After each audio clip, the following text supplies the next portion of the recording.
Hi friends, I am Mohan from Kishab Academy. So இந்த video பதிவுல காலனித்துக்கு பிந்தைய இந்தியாவின் மறுகட்டமைப்பு அப்படிங்கிற பாடத்தை தான் பார்க்க போறோம். So இதுல இந்த பாடம் எதை பத்தி பேசணும் அப்படின்னா 1947 மவுண்ட் பேட்டன் வந்துருவார் இல்லையா? மவுண்ட் பேட்டன் வந்ததுக்கு அப்புறம் சுதந்திரம் கொடுக்கிறதுக்கான நாட்கள் ரொம்ப குறைவா இருக்கும். கிட்டத்தட்ட 72 நாட்கள் தான் இருக்கும். அதுல வந்து பாத்தீங்கன்னா சுதந்திரம் கொடுக்கிறதுக்கான விஷயத்தையும் பண்ணியாகணும். அதே மாதிரி இந்தியா பாகிஸ்தான் பிரிவினைகள் அதோட எல்லைகளை வந்து பாத்தீங்கன்னா வரையறை செய்யுது. அதுவும் ஒரு மிகப்பெரிய ஒரு சவால் இருக்கும். சோ அதை பத்திய ஒரு விஷயமும், அதை தொடர்ந்து அரசியலமைப்பு நிர்ணய சபை உருவாக்கமும், அதை தொடர்ந்து சுதந்திரம் அடைஞ்சிரும். அரசியல் நிர்ணய சபையும் வந்து பாத்தீங்கன்னா அரசியலமைப்பையும் உருவாக்கிடுவாங்க. அதற்கப்புறம் சுதேச அரசுகள் பிரிஞ்சிருக்கும் இந்தியாவில். அந்த சுதேச அரசுகளை வந்து பாத்தீங்கன்னா இந்திய ஒன்றிணையத்துல இணைக்கணும். இந்திய ஒன்றியம்னா இந்தியாவுக்குள்ள இணைக்கணும். சரிங்களா? கிட்டத்தட்ட 593 சுதேச அரசுகள் இருக்கும். ஸோ அதை எல்லாமே வந்து பாத்தீங்கன்னா உள்ள இணைக்கணும். அதை தொடர்ந்து வந்து பாத்தீங்கன்னா மாநிலங்களை மொழியின் அடிப்படையில் சீரமைத்தல். 1008 டிஎன்பிசி கேள்வி கொஸ்டின்ல வந்து பாத்தீங்கன்னா கேட்ட கேள்வி, மொழி வாரி முதலாக பிரிக்கப்பட்ட மாநிலம் எது? எனக்கு தெரிஞ்சு 2019 கூட ஒரு கேள்வி வந்தது. அந்த மாதிரி மொழியின் அடிப்படையில் மாநிலங்களின் எல்லைகளை சீரமைத்தல். அதற்கப்புறம் இப்ப இந்தியா வந்து பாத்தீங்கன்னா ஒரு முழுதான நாடா இந்தியா அப்படிங்கிற ஒரு நாடா உருவாகிடும் 1950க்கு அப்புறம். அதோட அண்டை நாடுகளுக்குடையான உறவு எப்படி, அதோட அண்டை நாடுகளுக்கு இடையான கொள்கை என்ன அப்படிங்கறத பத்தி சொல்றதா இந்த பாடம். சோ காலத்துக்கு பிந்தைய இந்தியாவின் மறுகட்டமைப்பும் ரொம்ப சாதாரண விஷயம் இல்லை. அது ஜவஹர்லால் நேருவும் சர்தார் வல்லபாய் பட்டேலும் மற்றும் இன்னும் எல்லாம் சேர்ந்துதான் வந்து பாத்தீங்கன்னா இப்ப நம்ம இருக்கிற இந்திய மேப்பை உருவாக்கி இருப்பாங்க. அது வந்து பாத்தீங்கன்னா ஒரு சவாலான விஷயம். அது என்ன அப்படிங்கறத இந்த பாடத்துல நம்ம பார்க்க போறோம். சோ இந்த பாடம் இந்த பிரிவினை பத்தி தான் பெரிய அளவு பேசும். பிரிவினையை பார்க்கறதுக்கு முன்னாடி இதுல வந்து பாத்தீங்கன்னா மேற்கு வங்காளம், கிழக்கு வங்காளம், மேற்கு பாகிஸ்தான், கிழக்கு பாகிஸ்தான் ரெண்டு இருக்கும். இதுல வந்து பாத்தீங்கன்னா கிழக்கு வங்காளத்துல வந்து பாத்தீங்கன்னா முஸ்லிம்கள் அதிகமா இருப்பாங்க. மேற்கு வங்காளத்துல இந்துக்கள் அதிகமா இருப்பாங்க. மேற்கு வங்காளம் ஆல்ரெடி இந்தியாவோட இருக்கும். சோ கிழக்கு வங்காளத்தை எப்படி பிரிக்கிறது? பஞ்சாப் இப்ப நம்மளோட இந்தியாவோட ஒரு மாநிலமா இருக்கு இல்லையா பஞ்சாப். இதே மாதிரி பாகிஸ்தான்லயும் ஒரு பஞ்சாப் இருக்கு. அதுல மேற்கு பஞ்சாப், கிழக்கு பஞ்சாப்னு இருக்கு. இதுல ரெண்டையும் எங்க கொடுக்கறது? ஏன்னா ஒரு பஞ்சாப்ல வந்து பாத்தீங்கன்னா முஸ்லிம்கள் அதிகமா இருப்பாங்க. அதாவது மேற்கு பஞ்சாப்ல முஸ்லிம்கள் அதிகமாகவும், கிழக்கு பஞ்சாப்ல வந்து பாத்தீங்கன்னா எல்லாரும் கலந்தும் இருப்பாங்க. சோ இவங்க இடம்பெயர ஆரம்பிப்பாங்க. இடம்பெயரும் போது 1008 பிரச்சனைகள் இருக்கும். இந்த பாடத்துக்குள்ள போறதுக்கு முன்னாடி அந்த மேப்பை வந்து நீங்க தெளிவா பார்த்துட்டீங்கன்னா உங்களுக்கு ஈஸியா இருக்கும். சோ இதுதான் இந்திய மேப், நீங்க உங்க எல்லாத்துக்குமே தெரியும். பட் பிரிக்கும் போது எப்படி இருந்ததுன்னா, இங்க இப்ப இருக்கிற பஞ்சாப் வந்து பாத்தீங்கன்னா இங்க இருக்கு. சரிங்களா? ஆனா ஆக்சுவலா பஞ்சாப் எப்படி இருக்கும்னா இப்படி இருக்கும். இதுல வந்து பாத்தீங்கன்னா முஸ்லிம்கள் அதிகமா இருப்பாங்க. இதுல வந்து பாத்தீங்கன்னா சீக்கியர்கள், இந்துக்கள் எல்லாமே அதிகமா இருப்பாங்க. அதாவது இங்க இருந்து இங்கேயும் பிரிவினை அப்ப இடம் மாறி இருப்பாங்க பஞ்சாப்ல. அதாவது முஸ்லிம்கள் வந்து பாத்தீங்கன்னா இல்ல நம்ம பாகிஸ்தான்ல இருக்கிற பஞ்சாபே போயிடலாம் அப்படின்னு சொல்லிட்டு இந்த எல்லையை கடந்து இந்த பக்கம் போயிருப்பாங்க. பாகிஸ்தான் பிரிவினைக்கு அப்புறம் நமக்குன்னு ஒரு இது இருக்காது அப்படிங்கறதுனால இங்க இருக்கிற சீக்கியர்கள், இந்துக்கள் எல்லாமே இங்க இருந்து இந்த பஞ்சாபுக்கு இடம்பெயர்ந்திருப்பாங்க. இதுதான் வந்து பாத்தீங்கன்னா மேற்கு பஞ்சாப், கிழக்கு பஞ்சாப் அப்படின்னு சொல்லுவாங்க. அதே மாதிரி மேற்கு வங்காளம் இங்க இருக்கு இல்லையா, இப்ப இருக்கிற மேற்கு வங்காளம், அதே மாதிரி இங்க ஒரு வங்காளம் இருந்தது. இதுதான் வந்து பாத்தீங்கன்னா கிழக்கு வங்காளம். இந்திய விடுதலை அப்ப இது வந்து பாத்தீங்கன்னா பாகிஸ்தானின் ஒரு பகுதியாக தான் இருந்தது. அதாவது எப்படி பாத்தீங்க, இங்க பாதி இருக்குது, இங்க கொஞ்சம் இருக்கு. இதுல இருந்து உள்ள ஊடுருவி நிறைய பிரச்சனை பண்ணிட்டு இருந்தாங்க. இதுதான் வந்து பாத்தீங்கன்னா இப்ப இருக்கிற வங்காள தேசம். இது வந்து பாத்தீங்கன்னா நம்மளோட இந்திரா காந்தி இருந்தாங்க இல்லையா, அவங்களோட பீரியட்ல தான் வந்து பாத்தீங்கன்னா இந்த பாகிஸ்தானை ஒழிச்சு பங்களாதேஷின் புது கண்ட்ரியை அனௌன்ஸ் பண்ணுவாங்க. ஏன்னா அங்க நடந்த நிறைய வன்முறைகள் அது ஒரு இன்னொரு நாடா பிரகடனப்படுத்தி அந்த நாடு உருவாது ஹெல்ப் பண்ணது யாருன்னு வந்து பாத்தீங்கன்னா இந்திரா காந்தி அவர்கள். அதற்கு முன்னாடி இது சுதந்திர பிரிவினை அப்ப எப்படி இருந்ததுன்னா, இது வந்து பாத்தீங்கன்னா கிழக்கு பாகிஸ்தான், இங்க முஸ்லிம்கள் அதிகம், இங்க இந்துக்கள் அதிகம். சோ இங்க பிரிவினை அப்ப இங்க இருந்தும் இங்க மக்கள் அவங்களுக்கு எந்த நாட்டுல இருக்கணும்னு ஆசைப்படுறாங்களோ அதற்கேற்ற மாதிரி இடம்பெயர்ந்தாங்க. இடம்பெயரும் போதுதான் 1008 பிரச்சனைகள் நடந்தது, வன்முறைகள் நடந்தது. சோ அதை பத்தி தான் இந்த பாடம் பார்க்க போகுது. இந்த மேப் உங்களுக்கு புரிஞ்சிருச்சுன்னா இது கொஞ்சம் ஈஸியா இருக்கும் உங்களுக்கு. சோ அறிமுகத்துல சொல்லியிருப்பாங்க, இந்துக்கள் கிழக்கு வங்காளத்திலிருந்து மேற்கு வங்காளத்திற்கும், இஸ்லாமியர்கள் பீகார் மற்றும் மேற்கு வங்காளத்திலிருந்து கிழக்கு வங்காளத்திற்கும் இடம்பெயர ஆரம்பித்தனர். அதாவது முஸ்லிம்கள் வந்து பாகிஸ்தானோட பிரிவினையா பாகிஸ்தானோட நாடா இருக்கும் அந்த பக்கமும், இந்துக்கள் மற்ற மதத்தினர் வந்து பாத்தீங்கன்னா பாகிஸ்தான்ல இருந்து இந்தியாவுக்குள்ளேயும் வந்தாங்க. அதே மாதிரி மேற்கு பஞ்சாப்ல இருந்த இந்துக்கள் மற்றும் சீக்கியர்கள் கிழக்கு பஞ்சாப். கிழக்கு பஞ்சாப்னா எங்க இருக்கு? நம்ம இடத்துல இருக்கு. கிழக்கு பஞ்சாப்ல இருந்த முஸ்லிம்கள் மேற்கு பஞ்சாப். மேற்கு பஞ்சாப்னா பாகிஸ்தான் பஞ்சாப்க்கும் இடம்பெயர ஆரம்பித்தார்கள். சோ மக்கள் அவர்கள் பெரும்பான்மையான மதத்தினர் எந்த பக்கம் இருக்காங்களோ அதை பொறுத்து அந்த எல்லை வந்து பாத்தீங்கன்னா வரையறுக்கப்பட்டது. எல்லை வந்து பாத்தீங்கன்னா இங்க மக்கள் அதிகமா இருக்காங்க, இங்க முஸ்லிம் மக்கள் அதிகமா இருக்காங்க, இதை பாகிஸ்தானோட கொடுத்துருவோம். இங்க இந்துக்கள் அதிகமா இருக்காங்க, இதை இந்தியா கொடுத்துருவோம். அப்படிங்கிற மாதிரி தான் பெரும்பான்மையை பொறுத்து தான் பிரிக்கப்பட்டது. முஸ்லிம்கள் பெரும்பான்மையாக இருந்த கிராமங்கள் பாகிஸ்தானுக்கும் இந்துக்கள் பெரும்பான்மையாக இருந்த கிராமங்கள் இந்தியாவோடும் இணைக்கப்பட்டது. அதே மாதிரி கிராமங்களில் வாழ்ந்த சிறுபான்மையினர், அதாவது சீக்கியர்கள், கிறிஸ்துவர்கள், இந்துக்களும் முஸ்லிம்களும் இல்லாத மற்ற மதத்தினர் வந்து பாத்தீங்கன்னா அவங்களுக்கு வந்து பாத்தீங்கன்னா இந்தியாவில் ஒதுக்கப்பட்ட கிராமங்கள்ல வாழ்றதுக்கு அவங்க விருப்பப்பட்டு இந்தியாவோட இணைந்துக்கிட்டாங்க. அதே மாதிரி பாகிஸ்தான்ல வந்து பாத்தீங்கன்னா முஸ்லிம்கள் கம்மியா இருப்பாங்க, மற்ற மதத்தினர் அதிகமா இருப்பாங்க இல்லையா, அவங்க அங்க வாழ்ற சூழ்நிலை இருந்தது. இதுலயும் மிகப்பெரிய பிரச்சனை இருந்துச்சு. அதாவது பாகிஸ்தானுக்கு ஒதுக்கப்பட்ட கிராமங்கள்ல இருந்த இந்துக்கள் அங்க ஒண்ணு முஸ்லீமா மாறி ஆகணும், இல்லைன்னா இந்து சிறுபான்மையினரா இருந்தாகணும். ஸோ இது வந்து ஒரு பெரிய பிரச்சனையா இருந்துச்சு. அதே மாதிரி ஆறுகள் மற்றும் மலைகள், ஸோ இது வந்து பாத்தீங்கன்னா எல்லை வகுக்கிறதுல ஒரு மிகப்பெரிய ஒரு எல்லை கோடா இருந்தது அப்படின்னு வந்து சொல்லியிருக்காங்க.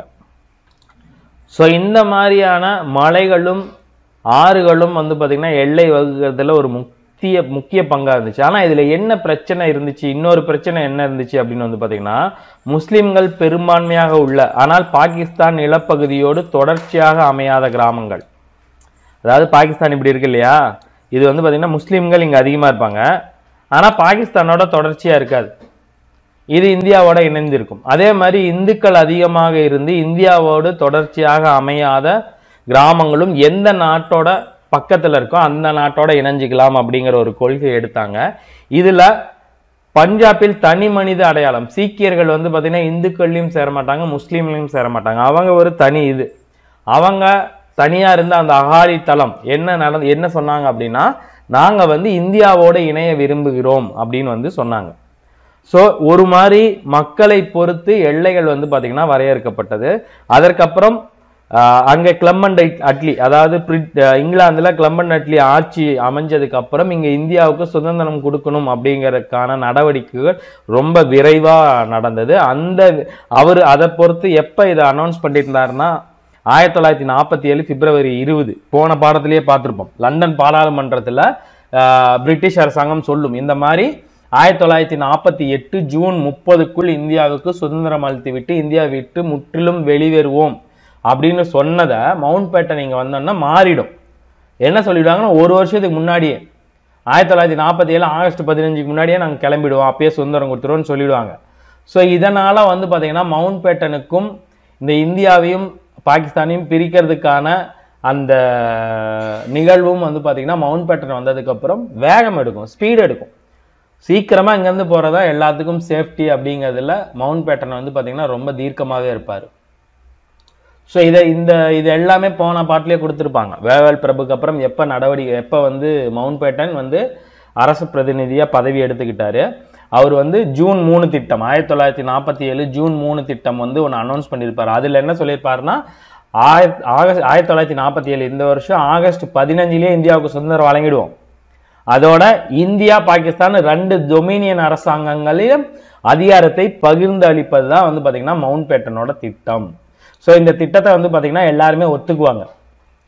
ஸோ மவுண்ட் பேட்டனோட திட்டம் எந்த காங்கிரஸ் மாநாட்டில் ஏற்றுக்கொள்ளப்பட்டதுன்னு வந்து பாத்தீங்கன்னா Meerut Congress 1947 June 14, June July August 2 மாசம் முன்னாடி அனௌன்ஸ் பண்ணியிருப்பார். கிட்டத்தட்ட 72 நாட்கள் தான் இருக்கும் அவர் அனௌன்ஸ் பண்ணதுல இருந்து பிரிக்கிறதுக்கு. ரொம்ப வேகமா அந்த வேலை நடந்திருக்கும்.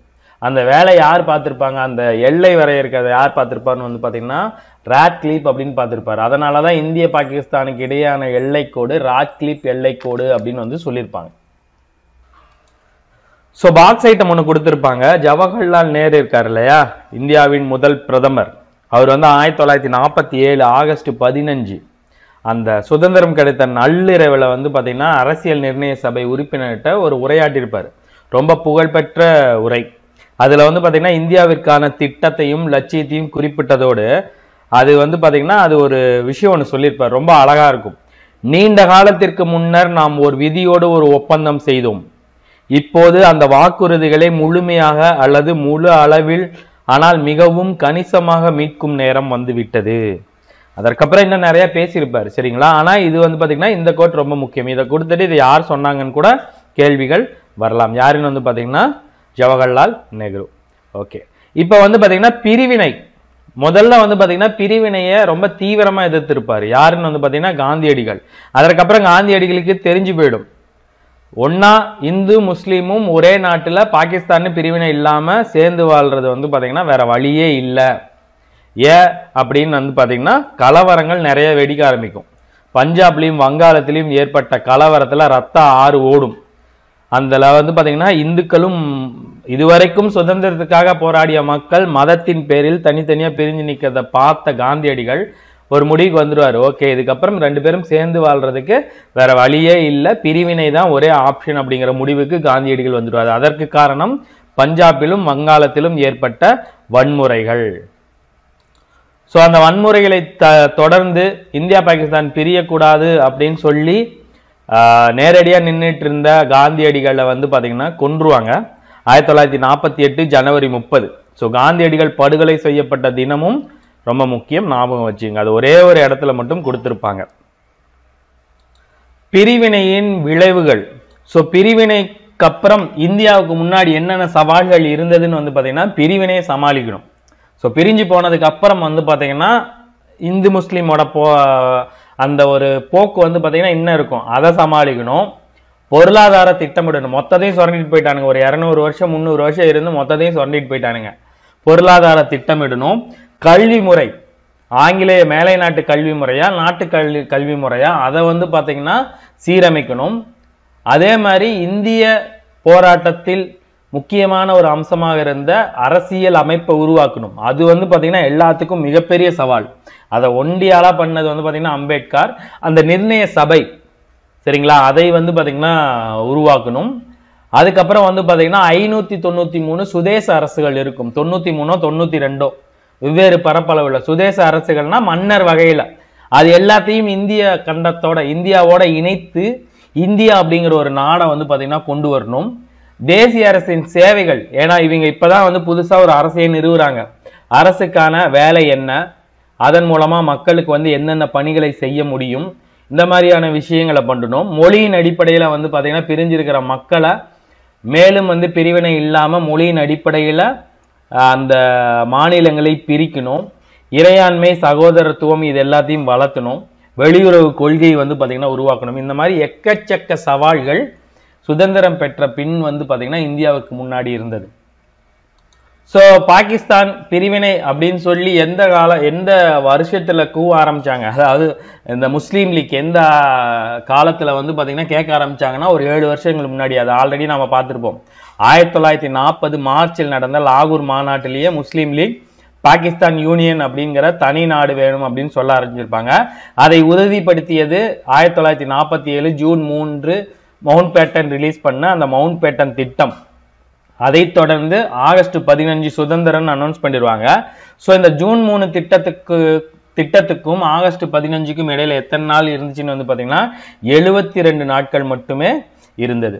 ஸோ இப்போ வந்து பிரிவினை பண்ணும்போது எல்லைகளை தீர்மானிக்கணும் இல்லையா. ஸோ எல்லைகளை தீர்மானிக்கிறதுக்காக வந்தவர் தான் வந்து பாத்தீங்கன்னா லண்டன்ல இருந்து அனுப்பப்பட்ட வழக்கறிஞர். அவரோட பேர் என்னன்னு வந்து பாத்தீங்கன்னா சர் சிரில் ராட்க்ளிஃப்.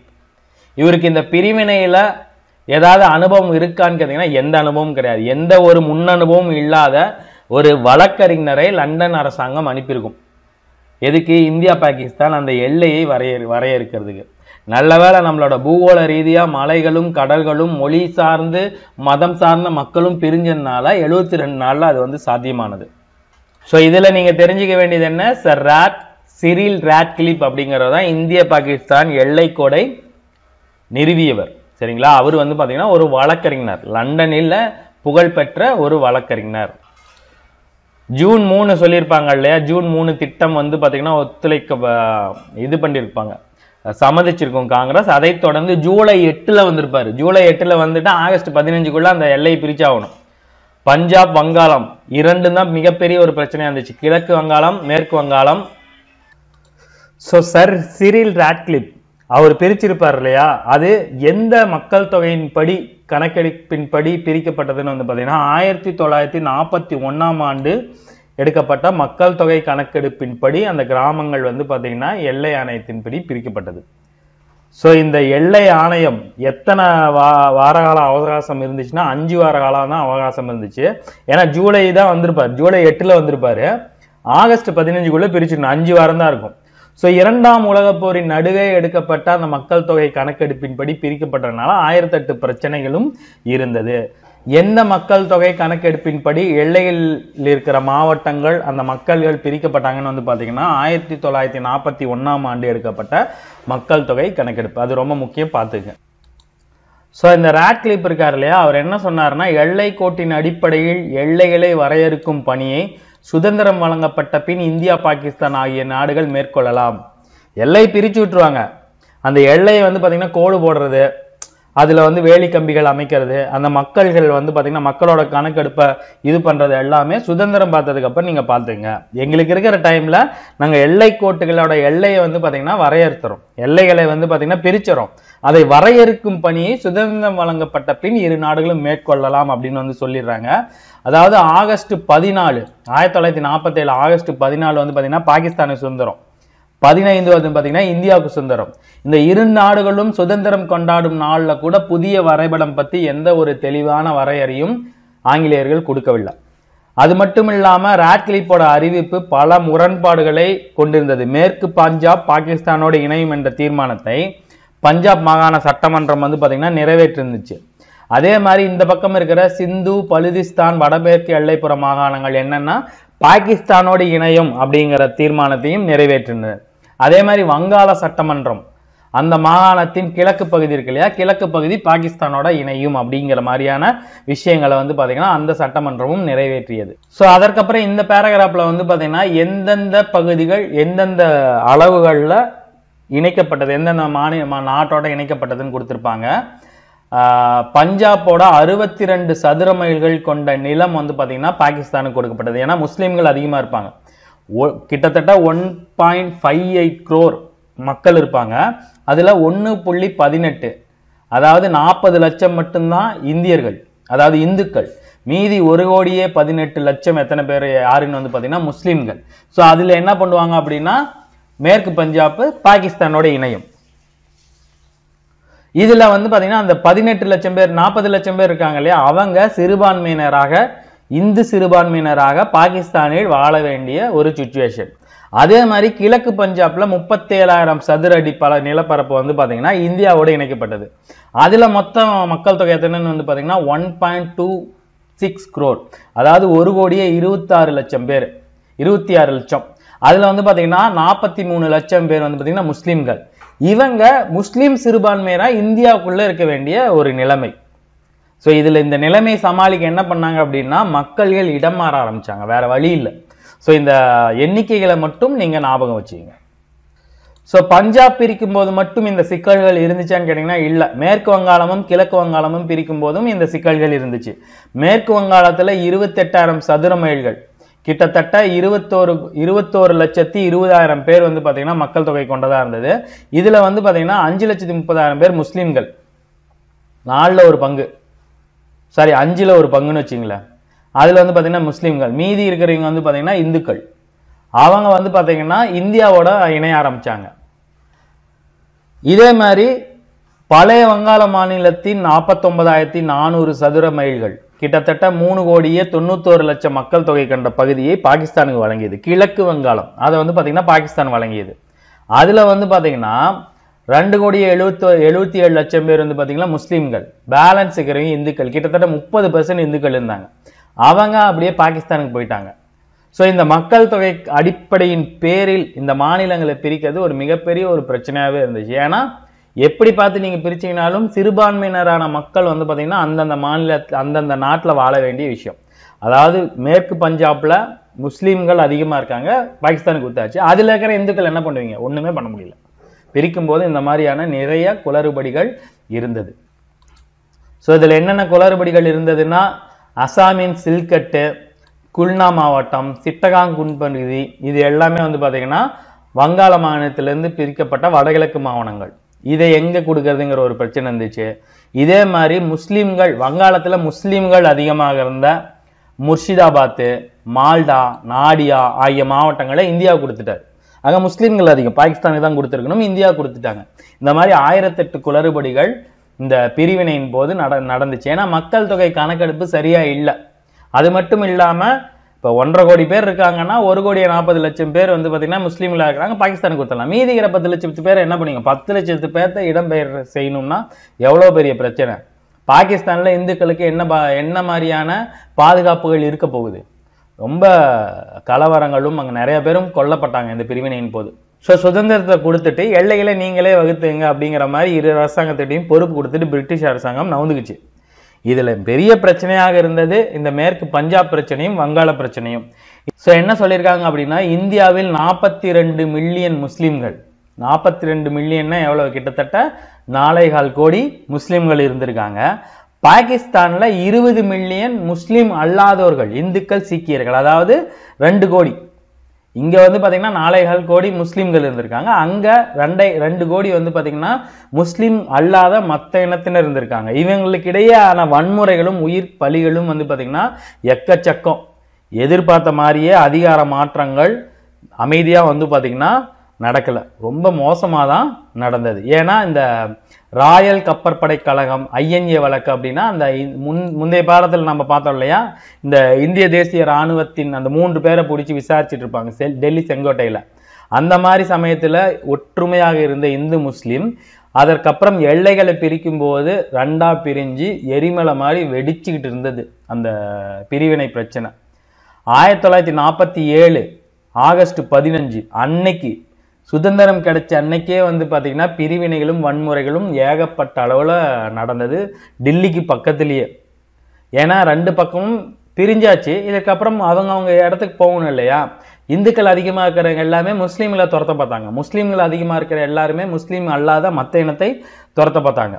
கிட்டத்தட்ட ஆகஸ்டுக்கும் நவம்பருக்கும் 4 மாச காலத்துல வந்து பாத்தீங்கன்னா 4.5 மில்லியன் பீப்புள், கிட்டத்தட்ட 4.25 கோடி அவங்க வந்து பாத்தீங்கன்னா மேற்கு பாகிஸ்தான்ல இருந்து இந்தியாவிற்கு, குறிப்பாக பஞ்சாப் நகரங்களுக்கு இடம்பெயர்ந்திருக்காங்க. அதே மாதிரி 5.5 மில்லியன் முஸ்லிம்கள் இந்தியாவிலிருந்து தங்கள் வீட்டை விட்டுட்டு பாகிஸ்தானுக்கு போயிருக்காங்க.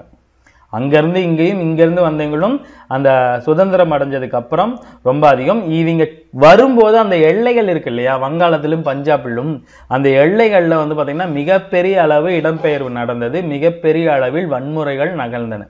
அதாவது அந்த இடம்பெயரும் போது இவங்களோட வீடு, சொத்து பத்துலாம் இங்கதான் இருந்திருக்கும் இல்லையா. நம்ம போவோம், நிலைமை சீரமைஞ்சதுக்கு அப்புறம் திரும்பி வந்துருவோம் அப்படின்னு சொல்லிட்டு சொத்துக்களை அங்கேயே விட்டுட்டு போயிட்டாங்க. அந்த சொத்துக்கள் ஆக்கிரமிக்கப்பட்டன. இவங்க இடம்பெயரும் போது ரயில்ல தானே போயிருப்பாங்க. அந்த ரயில்ல வந்து பாத்தீங்கன்னா நிறைய கும்பல்கள் இவங்களை வந்து பாத்தீங்கன்னா பயங்கரமான வன்முறைக்கு ஆளாக்கி நிறைய உயிர் பலிகள் நடந்தது. இந்த அகதிகள் இந்த நீண்ட வரிசையில நின்றுருக்காங்க இல்லையா, அதாவது அந்த எல்லைகளை கடப்பதற்காக, அந்த நீண்ட வரிசை என்ன சொல்லுவாங்களா, கபீலா அப்படின்னு வந்து சொல்லுவாங்க. ஒரு பெக்குலியரான வேர்டு, பார்த்து வச்சுங்க, கேள்விகள் வரலாம். அதே மாதிரி இந்த வன்முறை, இந்த இடம்பெயர்வு நடம்போது இந்த வன்முறையில் உயிரிழந்தவர்களின் எண்ணிக்கை வந்து பாத்தீங்கன்னா 2 லட்சம் முதல் 5 லட்சம் வரையிலாக இருக்கலாம் அப்படின்னு வந்து சொல்லியிருக்காங்க. 2 லட்சம் to 5 லட்சம்னா எந்த அளவுக்கு வன்முறைகள் நடந்திருக்குன்னு பாத்துங்க. சுதந்திரம் ஒன்றும் சும்மா கிடைக்கவில்லைன்னு சொல்லுவாங்க இல்லையா, அது இதுதான். கிட்டத்தட்ட 15 மில்லியன் மக்கள் வந்து பாத்தீங்கன்னா இடம்பெயர்ந்திருக்காங்க. 15 கோடி பேர் அங்கேயும் இங்கேயும் மாத்தி மாத்தி இடம்பெயர்ந்திருக்காங்க. இதற்கப்புறம் என்ன நடந்திருக்கும் அப்படின்னா, பிரிவினை முடிஞ்சதுக்கு அப்புறம் இந்தியாவுக்கு முன்னாடி இருந்த மிகப்பெரிய சவால் என்னன்னா இந்திய அரசமைப்பு உருவாக்கம். சோ இந்தியா பாகிஸ்தான் பிரிவினைக்கு அப்புறம் இந்தியாவுக்கு முன்னாடி இருந்த மிகப்பெரிய ஒரு சிக்கல், ஒரு சவால் அப்படின்னு சொல்லலாம். அது என்னன்னு வந்து பாத்தீங்கன்னா அரசமைப்பு உருவாக்கம். ஆக்சுவலா உலகின் மிக நீண்ட கைகளால் எழுதப்பட்ட நிறைய நாடுகளின் அரசியலமைப்பு சாசனத்தை ரெஃபரா கொண்ட ஒரு மிகப்பெரிய அரசியலமைப்பு சாசனம் எதுன்னு வந்து பாத்தீங்கன்னா இந்தியாவு தான். சரிங்களா. சோ இந்திய அரசமைப்பின் வரைவை இந்தியர்கள் தான் உருவாக்க வேண்டும் அப்படின்னு சொல்லிட்டு பிரிட்டிஷ் பாராளுமன்றம் கோரிக்கை வைக்கக்கூடாது, அது நமது உரிமையாக இருக்கணும் அப்படின்னு வந்து காங்கிரஸ் நினைச்சது. அது மட்டும் இல்லாம ஆங்கிலேயர்கள் என்ன நினைச்சிட்டு இருந்தாங்க, இந்திய அரசமைப்பை உருவாக்கும் தகுதி வாய்ந்த இந்தியர்கள் அல்ல, தகுதி வாய்ந்த இந்தியர்கள் இல்லை, நாங்களே உருவாக்கி தரோம் அப்படின்னு சொன்னாங்க. இல்லை, இந்தியர்களோட அரசமைப்பு சாசனத்தை இந்தியா தான் உருவாக்கும் அப்படிங்கிற கருத்தை 1922 முன்வைத்தவர் யாருன்னு வந்து பாத்தீங்கன்னா காந்தியடிகள். ரொம்ப ரொம்ப முக்கியமான ஒரு விஷயம். ஸோ 1922 காந்தியடிகளால் இந்திய அரசமைப்பை இந்தியர்கள் தான் உருவாக்குவார்கள் என்ற அடிப்படை கருத்து வந்து பாத்தீங்கன்னா சுதந்திரம் வாங்கிறதுக்கு கிட்டத்தட்ட 25 வருடங்களுக்கு முன்னாடியே காந்தியடிகள் சொல்லிட்டார். ஸோ அதே மாதிரி இந்தியர்களால் உருவாக்கப்படும் இந்த தன்னாட்சியும் குடியரசும் வந்து ஏதோ பிரிட்டிஷ்காரங்க நம்மளுக்கு போட்ட பிச்சை மாதிரி இருக்கக்கூடாது, அது வந்து நாம வந்து சுதந்திரமாக நாம வந்து பெற வேண்டிய ஒன்றாக இருக்கணும் அப்படின்னு சொல்லி காந்தியடிகள் விரும்பினார். இந்திய அரசாங்க சட்டம் 1935 அடிப்படையில் 1946 வந்து பாத்தீங்கன்னா மாகாண சட்டமன்றங்களுக்கான தேர்தல் நடைபெற்றது. அதாவது போன பாடத்தில் நாம பார்த்திருப்போம், இந்த இடைக்கால அரசாங்கம் உருவாக்குறதுக்கு காங்கிரசும் முஸ்லீம் லீக்கும் அதற்கு ஒதுக்கப்பட்ட தொகுதிகளில் நின்று பெருவாரியான தொகுதிகள் வெற்றி பெற்று அரசமைச்சிருக்கும் இல்லையா. ஸோ அந்த அரசியலமைப்பு அந்த தேர்தல் எந்த அரசாங்க சட்டத்தின் கீழ் உருவாக்கப்பட்டதுன்னு பார்த்தீங்கன்னா 1935 அரசமைப்பு சட்டம். அதற்கப்புறம் வந்து அந்த காலகட்டங்களில், அதாவது 1946 50களில் நடந்த தேர்தல் வந்து அதுல தேர்தலில் இருக்கிற வாக்குரிமை எதன் அடிப்படையில் இருந்துச்சுன்னு வந்து பார்த்தீங்கன்னா வயது வந்தோருக்கான வாக்குரிமையின் அடிப்படையில் அல்ல, சொத்துரிமையின் அடிப்படையில். அதாவது 1946 யாராவது ஒருத்தர் ஓட்டு போடணும்னா அவர் பேர்ல ஏதாவது சொத்து இருக்கணும், அவர் பேர்ல சொத்து இருந்தாதான் அவருக்கு ஓட்டுரிமையே இருக்கும். 18 வயசு ஆனா இப்ப எப்படி எல்லாருமே ஓட்டு போடலாங்கிற உரிமை இருக்குது, ஓட்டுரிமை. அப்ப அப்படி கிடையாது, 1950க்கு மேலதான் அதை கொண்டு வந்தாங்க. ஸோ 1946 நடைபெற்ற மாகாண தேர்தலில் சொத்துரிமை உள்ளவர்களுக்கு மட்டுமே வாக்குரிமை என இருந்தது. ஸோ இந்த அரசமைப்பு உருவாக்கம், இந்த அரசியலமைப்பு நிர்ணய சபையில உறுப்பினர்கள் பார்த்தீங்கன்னா எல்லாருமே காங்கிரஸ் சார்பாக தான் இருப்பாங்க. அப்ப வந்து இடைக்கால அரசாங்கத்துல பங்கு பெற்றிருந்த முஸ்லீம் லீக் அரசியலமைப்பு உருவாக்கம், அதாவது அரசியலமைப்பு நிர்ணய சபையில வந்து பாத்தீங்கன்னா ஈடுபடல, ஒதுங்கியே இருந்தது. ஏன் அப்படின்னா அதோட தனிநாடு கோரிக்கைக்கு அழுத்தம் கொடுத்து. ரொம்ப ரொம்ப முக்கியம், முஸ்லீம் லீக் அரசமைப்பு உருவாக்கும் நடவடிக்கையிலிருந்து ஒதுங்கி இருந்தது. காரணம் தனிநாடு கோரிக்கைக்கு அழுத்தம் கொடுக்க தொடங்கியதால். ஸோ ரொம்ப முக்கியம், இதையும் நோட் பண்ணிங்க. ஸோ 1946 நடைபெற்ற தேர்தலின் அடிப்படையில் அரசியல் நிர்ணய சபையின் உறுப்பினர்கள் தேர்ந்தெடுக்கப்பட்டாங்க. கிட்டத்தட்ட 224 இடங்கள் இருக்கும். அதிகப்படியான 98% வந்து பார்த்தீங்கன்னா காங்கிரஸ் மட்டுமா இருந்தாங்கன்னு பார்த்தீங்கன்னா இல்லை, சில சோசலிசவாதிகளும் இருந்தாங்க, சில கம்யூனிஸ்ட்வாதிகளும் இருந்தாங்க. அதே மாதிரி பாம்பே மாகாண தொகுதியில நிற்க வச்சு, யார் அம்பேத்கரை நிற்க வச்சு அங்க ஜெயிக்க வச்சு வரைவு குழுவின் தலைவரா அவர் இருக்கணும். அரசியல் நிர்ணய சபையின் தலைவர் வந்து பாத்தீங்கன்னா ராஜேந்திர பிரசாத், வரைவு குழுவின் தலைவர் யாருன்னு வந்து பாத்தீங்கன்னா அம்பேத்கர். அவர் தலைமையில கீழே வந்து பாத்தீங்கன்னா ஒரு 7 பேர் இருப்பாங்க. ஸோ அதை பார்த்துக்கிட்டது வந்து பாத்தீங்கன்னா காங்கிரஸ். அவரை அரசியலமைப்பு நிர்ணய சபையா அரசியலமைப்பு வரைவு குழுவின் தலைவரா அவரை தான் போடணும் அப்படின்னு அடம் பிடிச்சது யாருன்னு வந்து பாத்தீங்கன்னா காங்கிரஸ். முக்கிய மூலக்காரணம் யாருன்னு வந்து பாத்தீங்கன்னா நேரு அவர்கள். ஸோ இந்த பாடத்துல இந்த ஒவ்வொரு சம்பவங்களையும் பின்னாடி நடந்த சம்பவங்களை முன்னாடி கொண்டு வந்து பேசியிருப்பாங்க. ஸோ நீ சம்பவங்கள் முக்கியமான பாயிண்டை மட்டும் இந்த பாடத்தில் நோட் பண்ணீங்க. ஸோ நம்ம வந்து பாத்தீங்கன்னா இந்த தீவிரவாத தேசியவாதத்தில் வந்து பாத்தீங்கன்னா 1931 நடைபெற்ற கராச்சி காங்கிரஸை பத்தி ஒரு தனியா ஒன்று கொடுத்துருப்பாங்க. ஏன் அந்த காங்கிரஸ் கூட்டம் அவ்வளவு சிறப்பு வாய்ந்ததுன்னு வந்து பாத்தீங்கன்னா அதுல தான் வந்து பாத்தீங்கன்னா அடிப்படை உரிமை பற்றி வந்து பாத்தீங்கன்னா ஒரு தீர்மானம் எடுத்திருப்பாங்க. ஸோ அதை தான் கொடுத்துருக்காங்க. 1931 மார்ச்சில் நடைபெற்ற காங்கிரசின் கராச்சி கூட்டத்தில் அடிப்படை உரிமைகள் தீர்மானத்தில் இடம்பெற்ற தன்னாட்சி என்பதின் பொருள் விடுதலை போராட்டத்தின் இலக்கியல் ஆகியவற்றை அடிப்படையாக கொண்டே இந்திய அரசமைப்பு உருவாக்க வேண்டும் என்ற கருத்து எழுந்தது. ஞாபகம் வச்சுக்க வேண்டியது என்ன அப்படின்னா அடிப்படை உரிமைகளை பற்றி வலியுறுத்திய காங்கிரஸ் கூட்டம் எதுன்னு வந்து பாத்தீங்கன்னா கராச்சி காங்கிரஸ் அமர்வு, வருடம் 1931 மார்ச் மாசம். ஸோ நம்மளோட இந்திய அரசியலமைப்பு எதெல்லாம் வந்து பாத்தீங்கன்னா உறுதி செய்துன்னு வந்து பாத்தீங்கன்னா நாட்டிற்கு சுதந்திரமான தேர்தல் ஆணையம், வயது வந்தோர் அதாவது அனைவருக்கும் வாக்குரிமை, 18 வயசுக்கு மேல இருந்தா ஜாதி இனம் மொழி மதம் எந்த ஒரு வேறுபாடு இல்லாமல் எல்லாத்துக்கும் ஓட்டு போடும் உரிமை, அதே மாதிரி வந்து பார்த்தீங்கன்னா நீதித்துறையின் சுதந்திரமான தன்மை, இதை எல்லாமே இந்திய அரசியலமைப்பு சட்டம் உறுதி செய்யணும். அப்படிங்கிற மாதிரி இந்திய அரசியலமைப்பு சட்டத்தை அந்த நிர்ணய சபையை வந்து பார்த்தீங்கன்னா வடிவமைச்சிருக்கும். அதற்கப்புறம் இந்த பாடத்தில் இருக்கிற முக்கியமான பாயிண்ட் என்னன்னு வந்து பார்த்தீங்கன்னா குறிக்கோள் தீர்மானம். ஜவஹர்லால் நேரோட குறிக்கோள் தீர்மானத்தின் அடிப்படையில் தான் வந்து பார்த்தீங்கன்னா நிர்ணய சபை வந்து பார்த்தீங்கன்னா உருவாக்கியிருப்பாங்க. அதாவது அந்த முக உரை அது எப்போ கொண்டு வந்திருப்பாருன்னு வந்து பார்த்தீங்கன்னா 1946 டிசம்பர் 13. ரொம்ப ரொம்ப முக்கியமான பாயிண்ட்டு. குறிக்கோள் தீர்மானம் யாரால கொண்டு வரப்பட்டிருக்குன்னு வந்து பார்த்தீங்கன்னா ஜவஹர்லால் நேரு அவர்களால். இந்திய அரசியலமைப்பின் நிர்ணய சபையின் முதல் கூட்டம் 1946 டிசம்பர் 9 நடந்திருக்கும். உங்க எல்லாத்துக்குமே தெரியும். அதன் தலைவராக யார் இருந்திருப்பாருன்னு வந்து பார்த்தீங்கன்னா ராஜேந்திர பிரசாத். முதல்ல வந்து பார்த்தீங்கன்னா சின்ஹா இருந்திருப்பார், அவர் செத்து போயிடுவார். அவருக்கு அப்புறம் ராஜேந்திர பிரசாத்தை வந்து பார்த்தீங்கன்னா தலைவராக தேர்ந்தெடுத்திருப்பாங்க. அதற்கப்புறம் அந்த நிர்ணய சபை கிட்டத்தட்ட 3 வருடங்கள் நடக்கும். 46லேருந்து வந்து பார்த்தீங்கன்னா 50 வரைக்கும் நடக்கும். அந்த 3 வருடங்கள் வந்து பார்த்தீங்கன்னா யார் வந்து தலைவராக இருந்திருப்பாருன்னா ராஜேந்திர பிரசாத் அவர்கள் தான் தலைவராக இருந்திருப்பார். 1946 டிசம்பர்லேருந்து 1949 நவம்பர் வரைக்கும் வந்து பார்த்தீங்கன்னா தலைவராக இருந்தவர் ராஜேந்திர பிரசாத் மட்டும்.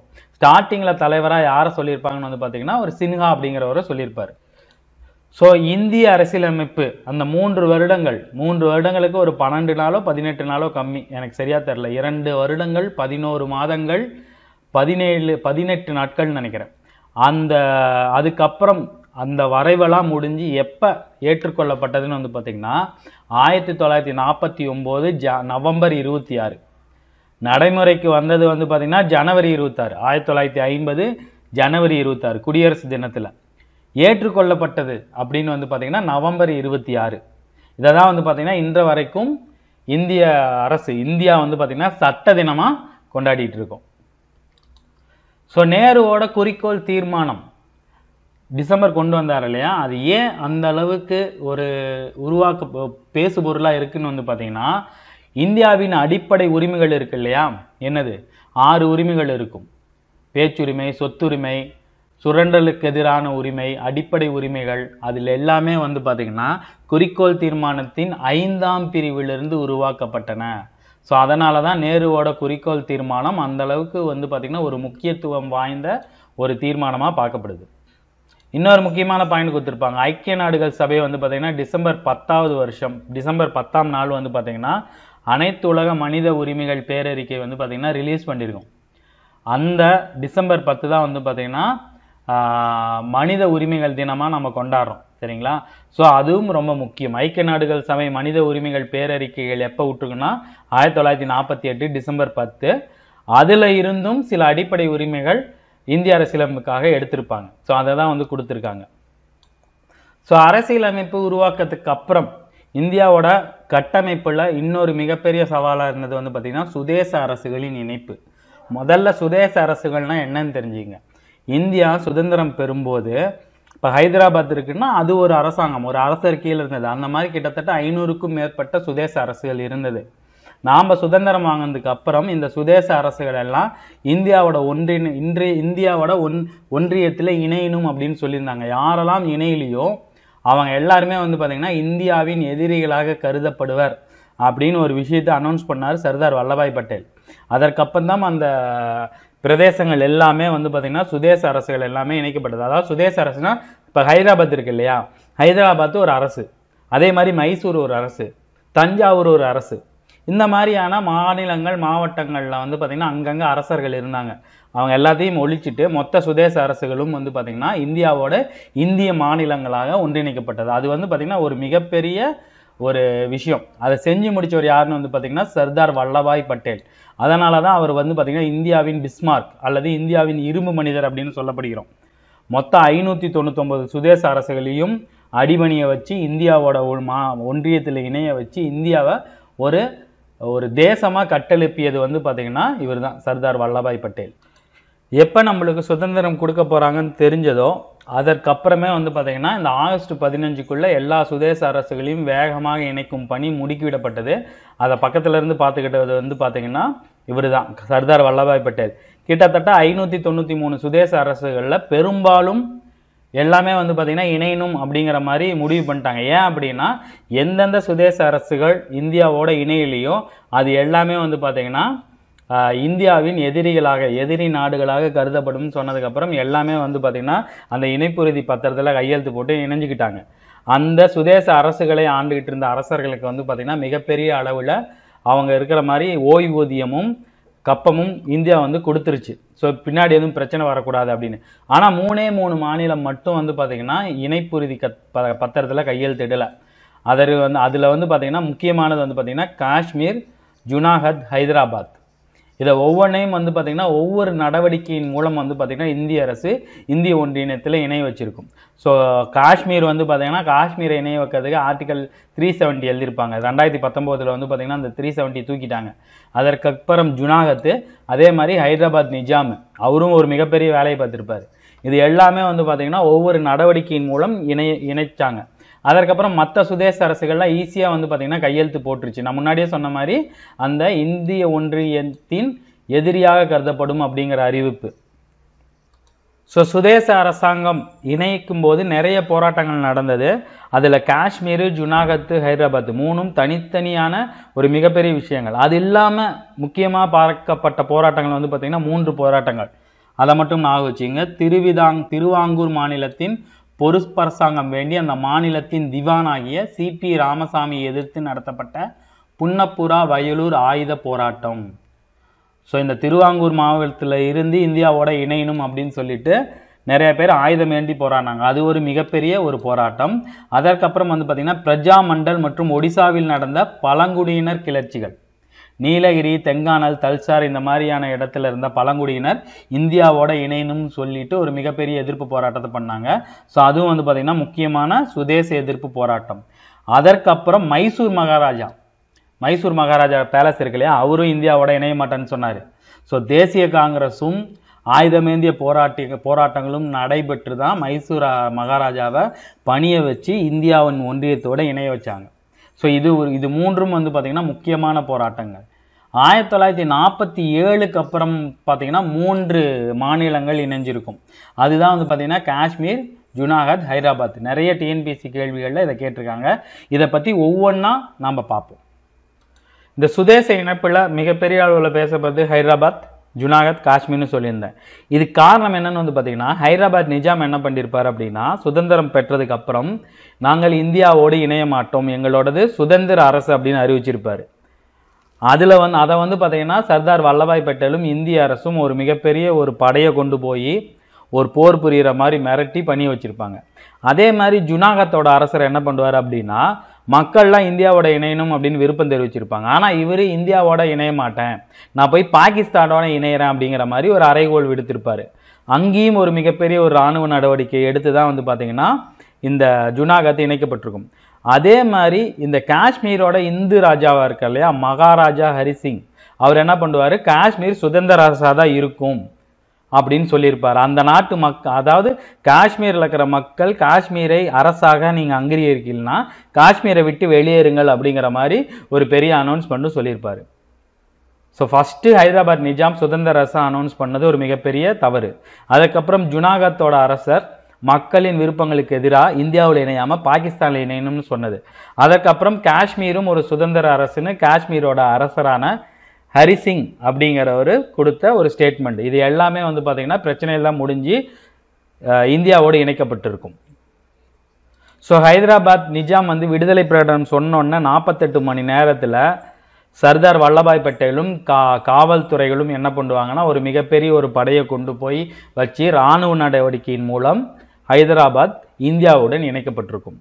அதற்கப்புறம் வந்து இந்த காஷ்மீர் இருக்கு இல்லையா, காஷ்மீர் வந்து பார்த்திங்கன்னா ஒரு மிகப்பெரிய ஒரு பிரச்சனை. 1946லேருந்தே பட்டேலும் சரி நேருவும் சரி பேச்சுவார்த்தை நடத்திக்கிட்டே இருப்பாங்க. எங்களுக்கு இன்னும் ஒரு வருஷத்தில் சுதந்திரம் வந்துடும், சுதந்திரம் வரப்போகுது, நீங்கள் வந்து இந்தியாவோட இணையணும். ஆனால் வந்து பார்த்திங்கன்னா காஷ்மீரோட அரசரான ஹரிசிங் அவர் என்ன பண்ணுவார், இந்தியாவோட மறுத்துக்கிட்டே வந்திருப்பார். திடீர்னு என்ன பண்ணுவார்னா பாகிஸ்தானோட நான் வந்து சேர்ந்துக்க போகிறேன் அப்படின்னு சொல்லுவார். அதுக்கப்புறம் சுதந்திர அரசுன்னு சொன்னதுக்கப்புறம் பாகிஸ்தான் என்ன பண்ணும் அப்படின்னா காஷ்மீரை பயங்கரமாக சூறையாடிடும். அதை தடுக்கிற அளவுக்கு வந்து பாத்தீங்கன்னா ஹரிசிங்கிட்ட படை இல்லை. அப்ப என்ன பண்ணுவார் அப்படின்னா இந்தியா கிட்ட ஹெல்ப் கேட்பாரு. அப்ப இந்தியாவோட பட்டேல் இருக்காருல, வல்லபாய் பட்டேல், அந்த இடத்துல என்ன பண்ணுவார்னா, சரி நான் உங்களுக்கு பாதுகாப்பு கொடுத்து காஷ்மீரை வந்து பாத்தீங்கன்னா நாங்க சுதந்திர அரசா இல்லாம இந்திய ஒன்றியத்தின் ஒரு மாநிலமும் கிடையாது, இந்திய ஒன்றியத்தின் கீழ் உள்ள சுதந்திர அரசா நாங்க அனௌன்ஸ் பண்றோம், அதுக்கு நீங்க இந்த இணைப்புறுதி பத்திரத்துல கையெழுத்து போடணும்னு சொல்லி கையெழுத்து வாங்கிட்டு காஷ்மீருக்கு ஒரு பாதுகாப்பு கொடுத்திருப்பாரு. அதன்படி தான் வந்து பாத்தீங்கன்னா காஷ்மீர் வந்து பாத்தீங்கன்னா ஆர்டிகல் 370 அப்படிங்கிற ஒரு தனி அந்தஸ்து கொடுத்து 2019 வரைக்கும் வந்து பாத்தீங்கன்னா காஷ்மீர் ஒரு தனியான ஒரு அரசு. சரியா சொல்லணும்னா சுதந்திரம் வாங்கினதுல இருந்து 2019 வரைக்கும் காஷ்மீர் வந்து பாத்தீங்கன்னா இந்தியாவோட சேர்ந்த ஒரு பகுதி கிடையாது. அது வந்து பாத்தீங்கன்னா தனி அந்தஸ்து பெற்ற ஒரு மாநிலம். காஷ்மீருக்குன்னு தனியான ஒரு அரசியலமைப்பு சட்டம் இருக்கு. இந்திய முழுமைக்கும் ஒன்றான அரசியலமைப்பு சட்டம் வந்து பாத்தீங்கன்னா காஷ்மீர்ல செல்லுபடி ஆகாது. காஷ்மீருக்குன்னு தனி அரசியலமைப்பு, தனி சட்டம். அங்க வந்து பாத்தீங்கன்னா காஷ்மீர்ல இருந்து காஷ்மீர் மக்களே தான் எங்களை கல்யாணம் பண்ணிக்க முடியும். காஷ்மீர்ல இருந்து நீங்க பொண்ணு எடுக்க முடியாது, வீடு வாங்க முடியாது. இது எல்லாமே உடைச்சி எரிஞ்சது எதுன்னு வந்து பாத்தீங்கன்னா மோடி அரசாங்கம். மோடி அரசாங்கம் செய்த ஒரு மிகப்பெரிய பிரேவரியான மூவ்மெண்ட் எதுன்னு வந்து பாத்தீங்கன்னா காஷ்மீர் இணைப்பு. ஆர்டிகல் 370 தடை செய்து காஷ்மீர் இந்தியாவின் ஒரு பகுதியா அனௌன்ஸ் பண்ணது. அதுக்கு வந்து பாத்தீங்கன்னா ஒரு மிகப்பெரிய ஒரு பிரச்சனை நடந்தது. நான் ஷார்ட்டா சொன்ன பிரச்சனை தான். காஷ்மீர் இந்தியாவோட இணையாது, உடனே பாகிஸ்தானோட இணையாம சுதந்திர அரசா சொல்லியிருப்பாங்க. அதை பொறுத்து பாகிஸ்தான் உள்ள போந்து காஷ்மீரை சூறையாடும். ஸோ அதை அந்த அரசரால் தடுக்க முடியாது. வேற வழி இல்லாமல் இந்தியாட்ட ஹெல்ப் கேட்பாரு. இந்தியா வந்து பார்த்தீங்கன்னா இணைப்புறுதி பத்திரத்தில் கையெழுத்து போடுங்க, அப்போ உங்களுக்கு ஹெல்ப் பண்ணுறேன்னு சொல்லி வேற வழி இல்லாமல் கையெழுத்து போட்டுருவாங்க. அதுக்கப்புறம் பாகிஸ்தான் உள்ள போனாங்க இல்லையா, அவங்க எல்லாத்தையும் அழிச்சு துரைச்சிட்டு இந்தியாவோட ஒரு பகுதி ஆனால் தனி அந்தஸ்து பெற்றது, அதுக்குன்னு ஆர்டிகல் 370 அப்படின்னு சொல்லி ஒன்று கொடுத்து காஷ்மீரை இணைச்சிருப்பாங்க. இதுதான் காஷ்மீரோட இணைப்பின் ஒரு அந்த இணைப்பு வரலாற்றின் ஒரு சின்ன ஒரு ஷார்ட்டா உங்களுக்கு சொல்லியிருக்கேன். அதை தான் இதுலேயும் கொடுத்துருப்பாங்க. ஸோ இதில் நீங்கள் தெரிஞ்சுக்க வேண்டியது மகாராஜா ஹரிசிங்க ஆர்டிகல் 370. எனக்கு தெரிஞ்சு டிஎன்பிசியில் ஒரு 10 பழைய கொஸ்டினில் வந்து பார்த்தீங்கன்னா ஆர்டிகல் 370 பற்றி கேள்வி இருந்துக்கிட்டே இருக்கும். இனிமேல் வரதுக்கு வாய்ப்பு இல்லை, ஏன்னா ஆர்டிகல் 370 தூக்கிட்டாங்க. ஆனால் ஆர்டிகல் 370னா என்னன்னு நீங்கள் தெரிஞ்சுங்க. ஸோ இந்த காலத்துக்கு பின் இந்தியாவின் மறு கட்டமைப்புள்ள அரசியலமைப்பு உருவாக்கம், அதோட ஸ்ட்ரகிள் என்ன, அது எப்படி பண்ணாங்கன்னு பார்த்தோம். அப்புறம் சுதேச அரசுகளின் இணைப்பு அது பார்த்தோம். இதற்கப்புறம் வந்து பார்த்தீங்கன்னா மொழியின் அடிப்படையில் வந்து பார்த்தீங்கன்னா மாநிலங்களை பிரிப்பாங்க. முதலில் பிரிக்கப்பட்ட மாநிலம் எதுன்னு வந்து பார்த்தீங்கன்னா ஆந்திரா. இதுவும் நிறைய டிஎன்பிசியில் கேட்டிருக்காங்க. 2019 நடந்த கடைசி டிஎன்பிசியில் கூட கேட்டாங்க. 1956 படி மொழிவாரி பிடிக்கப்பட்ட மாநிலங்களில் முதல் மாநிலம் எதுன்னு வந்து கேட்டிருப்பாங்க, ஆந்திரா. சரிங்களா? ஸோ அதோட ஹிஸ்டரி என்ன அப்படிங்கிறது எல்லாமே வந்து பார்த்தீங்கன்னா பார்ப்போம். அதற்கப்புறம் சுதேச பிரதேசங்களின் இணைப்பு. கிட்டத்தட்ட 500க்கும் மேற்பட்ட சுதேச அரசுகள் இருந்தது இந்தியா சுதந்திரம் அடைந்த காலத்துல. ஸோ மொத்த சுதேச பிரதேசங்களையும் வந்து பார்த்தீங்கன்னா ஒன்றன் பின் ஒன்றா இந்தியாவில் இணைச்சிருப்பா. அதுல 3 மட்டும் இணைய மாட்டேன்னு சொல்லி அடம்பிடிச்சிருப்பாங்க. ஒன்று வந்து இமாச்சல் பிரதேஷ், அதாவது காஷ்மீர், 2வது வந்து பார்த்தீங்கன்னா ஹைதராபாத், 3வது வந்து பார்த்தீங்கன்னா ஜுனாகத். அதோட இணைப்பு நடவடிக்கைகள் எப்படி இருந்தது, ஏன் சர்தார் வல்லபாய் பட்டேலுக்கு இப்போ இவ்வளோ பெரிய செலவு வச்சிருக்காங்க அப்படிங்கிறதெல்லாம் அது பின்புலம் இருக்கும். அதற்கப்புறம் இந்தியாவின் ஒரு மிகப்பெரிய மறுசீரமைப்பு எதுன்னு வந்து பார்த்தீங்கன்னா மொழியின் அடிப்படையில் மாநிலங்களின் மறுசீரமைப்பு. ஆக்சுவலா வெள்ளக்காரங்க சுதந்திரம் கொடுத்துட்டு விட்டுட்டு போகும்போது நிறைய மாநிலங்கள் இருந்தது, அதாவது மாகாணங்களா இருந்தது. டெல்லி, மதராஸ், கல்கத்தா, பீகார், இந்த மாதிரி மாகாணங்களா இருந்தது. பட் மாநிலங்களாக பிரிக்கணும் அப்படிங்கிற கோரிக்கை வந்து பாத்தீங்கன்னா சுதந்திரம் அடைஞ்சதுக்கு அப்புறம் தான் எழுந்ததா அப்படின்னு கேட்டீங்கன்னா கண்டிப்பாக கிடையாது. சுதந்திரம் கிடைக்கிறதுக்கு ஒரு 25-30 வருடங்களுக்கு முன்னாடியே இந்த கோரிக்கைகள் எடுக்க ஆரம்பிச்சிட்டாங்க. ஏன்னா மொழி அடிப்படையில் மாநிலங்களை பிரிக்கணும். ஏன்னா இந்தியாவோட நிலப்பரப்பு, மொழி, பண்பாடு ஆகியவற்றில் அமையாத நிர்வாக வசதிக்காக மட்டும் பிரிக்கிற மாதிரி இருக்க முடியாது. ஏன்னா இந்தியா வந்து பாத்தீங்கன்னா மொழிகளின் காட்சி சாலைங்கிற ஒரு கருத்து எழுந்து மொழியின் அடிப்படையில் பிரிக்கணும் அப்படின்னு இருந்தது. வெள்ளக்காரங்க நம்ம இந்திய துணைக்கண்டத்தை நிர்வாகாளர்களாக பிரிக்கிறதுக்கு எதுக்கு பிரிச்சிருந்தாங்கன்னு வந்து பாத்தீங்கன்னா மொழி பண்பாடு அடிப்படையில் அமையாம நிர்வாக வசதிக்காக மட்டும் பிரிக்கப்பட்ட மாகாணங்களாக விட்டு சென்றனர். இப்ப முதல்ல வெள்ளக்காரங்க வந்த அந்த கிழக்கிந்திய கம்பெனியில 3ஆ மட்டும் பிரிச்சிருப்பாங்க. ஃபர்ஸ்ட் வந்து பாத்தீங்கன்னா கல்கத்தா, மேற்கு வங்காளம், வடகிழக்கு மாகாணங்கள் எல்லாத்தையும் சேர்ந்த மிகப்பெரிய ஒரு மாநிலமா அந்த கல்கத்தா இருந்தது. அதற்கப்புறம் வந்து பார்த்தீங்கன்னா இந்த பக்கம் சென்னை, வட இந்தியாவை தென்னிந்தியாவை வந்து பார்த்தீங்கன்னா மெட்ராஸுங்கிற ஒரு மிகப்பெரிய ஒரு விஷயமா வச்சு ஆண்டுட்டு இருந்தாங்க. அதுக்கப்புறம் இந்த பக்கம் வந்து பார்த்தீங்கன்னா பம்பாய். அதற்கப்புறம் கொஞ்சம் கொஞ்சமாக பிரிச்சாங்க. எல்லாமே வந்து பார்த்தீங்கன்னா நிர்வாக வசதிக்காக தவிர ஒழிய மதம், மொழி, பண்பாடு, கலாச்சாரம் அப்படிங்கிற வகையில் வெள்ளைக்காரங்க பிரிக்கல. ஸோ விடுதலை அரசமைப்பு மக்களாட்சி கருத்தாங்கமும் இறையாண்மையும் பார்த்தீங்கன்னா மேலோங்கும் போது மொழியின் அடிப்படையில் மாநிலங்கள் பிரிக்கணும், கூட்டாட்சி தத்துவ அடிப்படையில் அதை அணுக வேண்டும் அப்படிங்கிற கருத்து வந்து பார்த்தீங்கன்னா வெளியே எடுக்க ஆரம்பிச்சாங்க. அதற்கப்புறம் மொழிவாரிய மாநில மறுசீரமைப்பு இந்திய நிர்ணய சபையோட 1947-49 காலகட்டங்களில் எழுப்பப்பட்டு விவாதிக்கப்பட்டது. ஆனா அப்ப அவங்களுக்கு வந்து பாத்தீங்கன்னா இந்த இந்திய பாகிஸ்தான் பிரிவினை, கிழக்கு வங்காளம், மேற்கு வங்காளம், கிழக்கு பஞ்சாப், மேற்கு பஞ்சாப் அப்படிங்கிற விஷயங்களும் அதை தொடர்ந்து நிகழ்ந்த வன்முறைகளுமே பெரிய அளவுல இருந்ததுனால இப்ப இந்த நேரத்துல இந்த பிரச்சனை தேவைப்படாது அப்படின்னு சொல்லி ஒதுக்கி வச்சுட்டாங்க. அதாவது சுதந்திரம் அடையதுக்கு முன்னாடியும் சரி, அதற்கப்புறம் 2 வருடங்களையுமே மொழிவாரி மாநிலங்கள் பிரிக்கப்படணுங்கிற கோரிக்கை எழுந்தது. ஆனா அந்த காலகட்டத்தில் தான் வந்து பாத்தீங்கன்னா இந்தியா பாகிஸ்தான் பிரிவினை, மக்கள்கள் இடம்பெயர்ந்துட்டு இருந்தாங்க. அந்த 2 வருஷம் நிறைய வன்முறைகள் நடந்ததுனால அது வேணான்னு அப்படின்னு சொல்லி ஒதுக்கிட்டாங்க. அதற்கப்புறம் 1956 தான் வந்து பாத்தீங்கன்னா அந்த மாநில மறுசீரமைப்பு கொள்கை படிப்படியாக நடைமுறைக்கு வந்து முதலாக பிரிக்கப்பட்ட மாநிலம் எதுன்னு வந்து பாத்தீங்கன்னா தமிழ்நாட்டில இருந்து பிரிச்சிருப்பாங்க, ஆந்திர பிரதேசம். அது எந்த வருஷம் வந்து பாத்தீங்கன்னா 1956.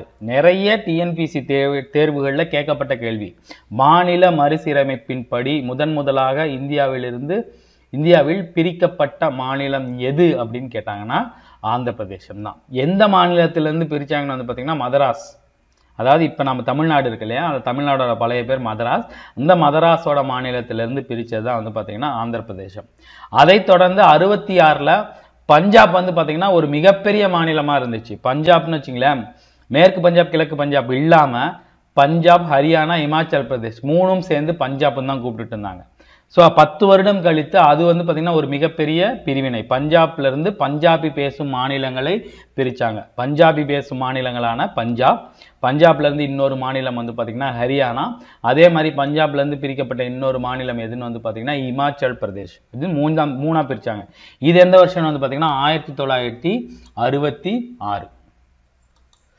ஸோ இந்த கோரிக்கைகள் எப்ப இருந்து தலைதூக்க ஆரம்பிச்சதுன்னு வந்து பாத்தீங்கன்னா 1920ஆம் ஆண்டு முதலே இந்த இந்திய மொழிவாரி மாநில கோரிக்கை வந்து பாத்தீங்கன்னா இருந்தது. ஸோ இதை தொடர்ந்து 1920 நடைபெற்ற நாக்பூர் காங்கிரஸ் மாநாட்டில் மொழிவாரியான மாகாண காங்கிரஸ் குழுக்கள் அமைக்கப்படும், அதன் மூலமாக மொழியின் அடையாளம் பாதுகாக்கப்படும் அப்படிங்கிற உறுதி இருந்தது. ஸோ கேள்விகள் வரலாம். இது வந்து ரொம்ப டீப் இன்டீரியர் கிடையாது, கான்செப்டை மட்டும் புரிஞ்சுங்க. 56ல முதல்ல பிரிச்சாங்க ஆந்திராவா. அதை தொடர்ந்து மிகப்பெரிய பிரிவினை 66ல பஞ்சாப், ஹரியானா, இமாச்சல் பிரதேஷ். இந்த கோரிக்கைகள் எப்ப இருந்து எழ ஆரம்பிச்சுன்னா 1920லேயே. அதை தொடர்ந்து நாக்பூர் காங்கிரஸ் மாநாட்டில் மொழிவாரியான மாகாண காங்கிரஸ் குழுக்கள், அதாவது ஒவ்வொரு இடத்துலையும் காங்கிரஸ் குழு இருக்கு இல்லையா, அதே மாதிரி ஆந்திராவில் தெலுங்கு மொழி பேசும் காங்கிரஸ் குழு அமைக்கணும், கர்நாடகாவில் கன்னடம் பேசும் காங்கிரஸ் குழுக்கள் அமைக்கணும் அப்படிங்கிற உறுதி அளித்து அதன் பிரகாரம் காங்கிரஸ் குழுக்கள் வந்து பாத்தீங்கன்னா அமைக்கப்பட்டது. இதை தெளிவா வந்து நேரு அறிக்கைனே மோதிலால் நேரு இருக்காரு இல்லையா, அவர் ஒரு அறிக்கை விட்டிருப்பாரு, ஒரு மிகப்பெரிய ஒரு வரலாற்று சிறப்புமிக்க அறிக்கை. அதுல வந்து பாத்தீங்கன்னா சொல்லியிருப்பாரு, நீதி மற்றும் நிர்வாக காரணங்களுக்காக உட்பட்டு பெரும்பான்மை மக்கள் வாழும் இட அடிப்படையில் மாநிலங்களை மொழிவாரியாக மறுசீரமைப்பதற்கான கோரிக்கைகள் நிறைவேற்றப்பட வேண்டும். ஆனா அவர் என்ன சொல்லியிருக்காரு, நிர்வாக கோரிக்கைக்காக பிரிங்க அப்படின்னு சொல்லியிருக்காரு. அதை தொடர்ந்து 1945ல் மாகாண மற்றும் மத்திய சட்டமன்றங்களுக்கு தேர்தல் நடைபெற்ற போது அந்த தேர்தல் அறிக்கையில மாகாண வாரியாக மொழிவாரியாக மாகாணங்கள் பிரிக்கப்படும் அப்படிங்கிற ஒரு உறுதி அளிச்சிருந்தாங்க. எப்ப 1945ஆம் ஆண்டு தேர்தல் அறிக்கையில காங்கிரஸ்.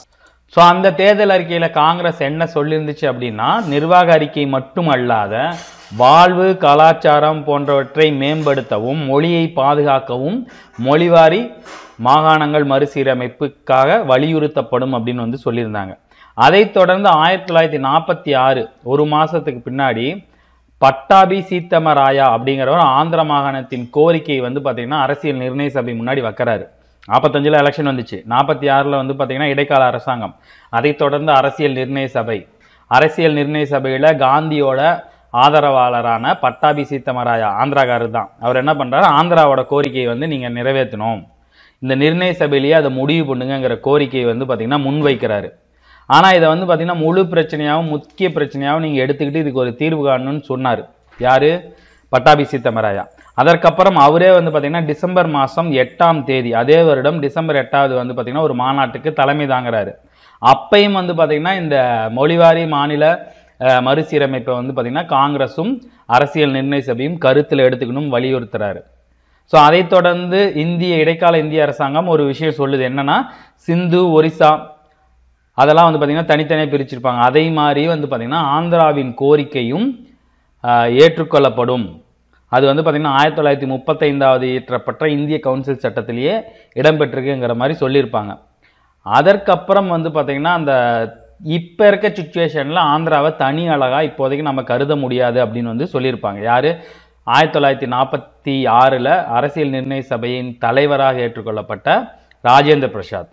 அவர் என்ன சொல்லியிருப்பார் அப்படின்னா, இப்போதைக்கு அந்த கோரிக்கையை ஏற்றுக்கொள்ள முடியாது, இதுக்காக நாங்கள் மூவர் ஆணையம் ஒன்றை வந்து பார்த்தீங்கன்னா அமைக்கிறோம், அதன்படி ஆந்திராவின் கோரிக்கைகள் பரிசீலிக்கப்படும் அப்படின்னு வந்து சொல்லியிருக்காரு.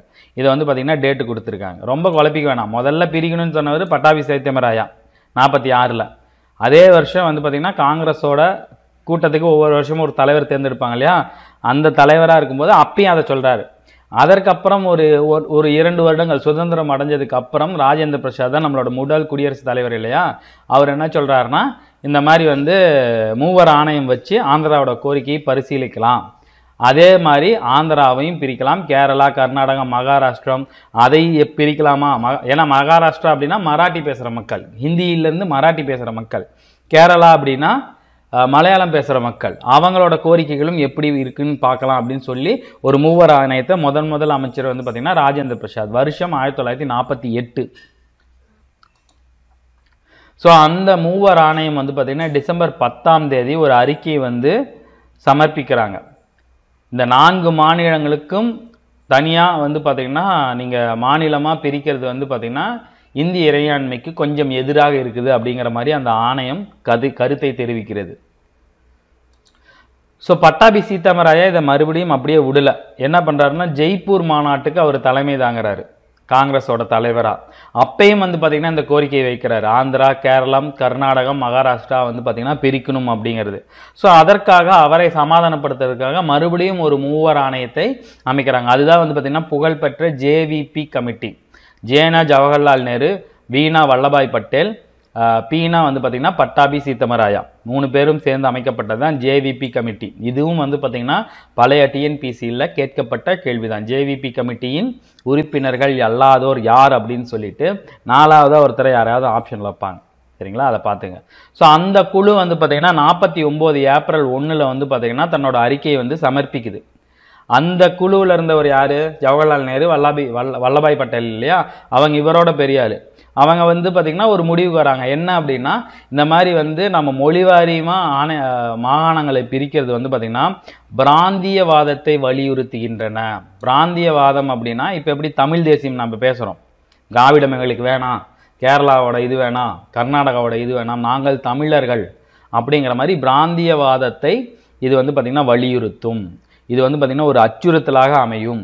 அதே மாதிரி இன்னொரு முக்கியமான ஒரு கருத்தையும் அந்த ஜேவிபி கமிட்டி சொல்லுது, என்னன்னா மொழியானது பிணைக்கும் ஆற்றலை கொண்டிருப்பதோடு பிரிக்கும் ஆற்றலும் உடையது. மொழி எப்படி வந்து மாநில மக்களை ஒன்றிணைக்குதோ அதே மாதிரி ஒவ்வொரு மாநிலத்திலிருந்து ஒவ்வொரு மாநிலத்தை பிரிக்கும் சக்தியும் இந்த மொழிக்கு உண்டு. அதனால நாட்டில் சாதகமான சூழ்நிலை ஏற்படும் போது மக்களின் சிந்தனைகள் அமைதியாக இருக்கும்போது, எந்த சலனமும் இல்லாத இருக்கும்போது இந்த மொழி வாரியாக மாகாணங்களை பிரிக்கிறத பற்றி நம்ம யோசிக்கலாம். அப்போ பிரித்தாதான் எளிதாக இருக்கும் அப்படிங்கிற மாதிரி அந்த கமிட்டி 1949 ஒரு முட்டுக்கட்டையை போடுது.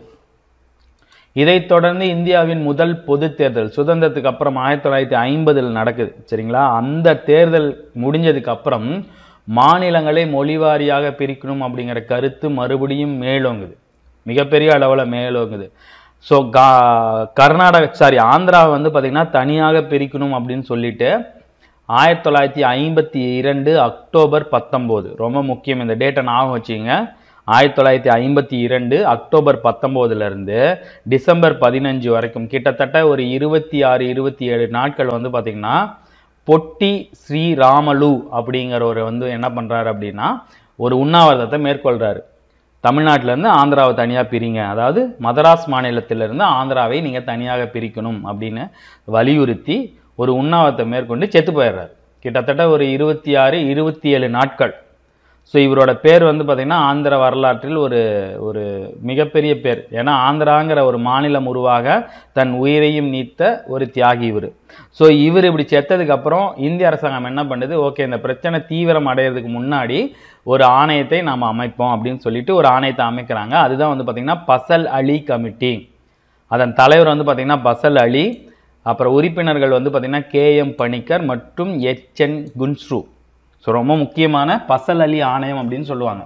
ஸோ அந்த ஆணையம் என்ன பண்ணுது, மாநில மறுசீரமைப்பு சம்பந்தமா அமைச்சு 1955 கிட்டத்தட்ட ஒரு 3 வருடங்கள் இந்திய முழுமைக்கும் சுற்றுப்பயணம் மேற்கொண்டு ஒரு அறிக்கையை வந்து சமர்ப்பிக்குது. அதுல என்ன சமர்ப்பிக்குது அப்படின்னா இந்திய யூனியன், இந்த இந்தியன் யூனியத்துல மாநிலங்கள் இருக்கு அப்படின்னு வரையறுக்குது. அதன் பிரகாரம் மதராஸை தனியா பிரிக்கணும், தமிழ் பேசும் மக்கள் இருக்கிற மதராஸ் நம்மளோட தமிழ்நாடு, அதற்கப்புறம் கேரளா, கர்நாடகம், ஹைதராபாத், ஆந்திரா, பம்பாய், மத்திய பிரதேசம், ராஜஸ்தான், பஞ்சாப், UP, பீகார், மேற்கு வங்காளம், அசாம், ஒரிசா, ஜம்மு மற்றும் காஷ்மீர், இவை எல்லாத்தையும் தனித்தனியாக நம்ம பிரிக்கணும் அப்படிங்கிற மாதிரி ஒரு விஷயத்தை வந்து பார்த்தீங்கன்னா கொடுக்குறாங்க. ஏன்னா இதற்கப்புறம் விட்டோம்னா மாநிலங்களோட வளர்ச்சி பாதிக்கப்படலாம் அப்படின்னு சொல்லி பசல் அலி கமிட்டி தான் இந்த மாநில மறுசீரமைப்புக்கான ஒரு அறிக்கையை கொடுக்குது. ரொம்ப புகழ்பெற்ற கமிட்டி. பசல் அலி ஆணையத்தை பற்றியும் கேள்விகள் வந்திருக்கு. அந்த ஆணையம் வந்து எப்போ அமைக்கப்பட்டதுன்னா 52. அதோட அறிக்கை எப்போ சமர்ப்பிக்கப்பட்டதுன்னா 55. சரிங்களா? ஸோ பசல் அலி ஆணையத்தின் அறிக்கையை பொறுத்து நேரு அவர்கள் வந்து பார்த்தீங்கன்னா மாநில மறுசீரமைப்பு சட்டத்தை நிறைவேற்றுகிறார். எந்த வருஷம் வந்து பார்த்தீங்கன்னா 1956. ஸோ அந்த 56 சட்டத்தின்படி முதலாக பிரிக்கப்பட்ட மாநிலம் எதுன்னு வந்து பார்த்தீங்கன்னா ஆந்திர பிரதேசம். இங்கே இருக்குது பார்த்தீங்களா? ஆந்திர பிரதேசோட பாண்டிச்சேரி வந்து பார்த்தீங்கன்னா 2 பாண்டிச்சேரி இருந்துச்சு. அதுக்கப்புறம் இதுதான் வந்து பார்த்தீங்கன்னா தனியான ஒரு பாண்டிச்சேரியை உருவாக்குனாங்க. ஸோ அதன் பிரகாரம் வந்து பார்த்தீங்கன்னா என்னென்னத்தை பிரிச்சாங்க அப்படின்னு பார்த்தீங்கன்னா ஹைதராபாத்தை தலைநகராக கொண்ட ஆந்திர பிரதேசம் முதல்ல முக்கியம். அதற்கப்புறம் சென்னையிலிருந்து, அதாவது தமிழ்நாட்டிலிருந்து திருவிதாங்கூர், கொச்சின் மற்றும் மலபார் மாவட்டங்களை உள்ளடக்கிய கேரள மாநிலம். அதைத் தொடர்ந்து மைசூர் மற்றும் பம்பாய்கிட்டையும் நம்ம தமிழ்நாட்டுக்கிட்டையும் இருக்கிற கொஞ்சம் மாவட்டங்களை பிடுங்கி கர்நாடகம் அப்படிங்கிற தனி மாவட்டம் உருவானது. சரிங்களா? ரொம்ப ரொம்ப முக்கியம்.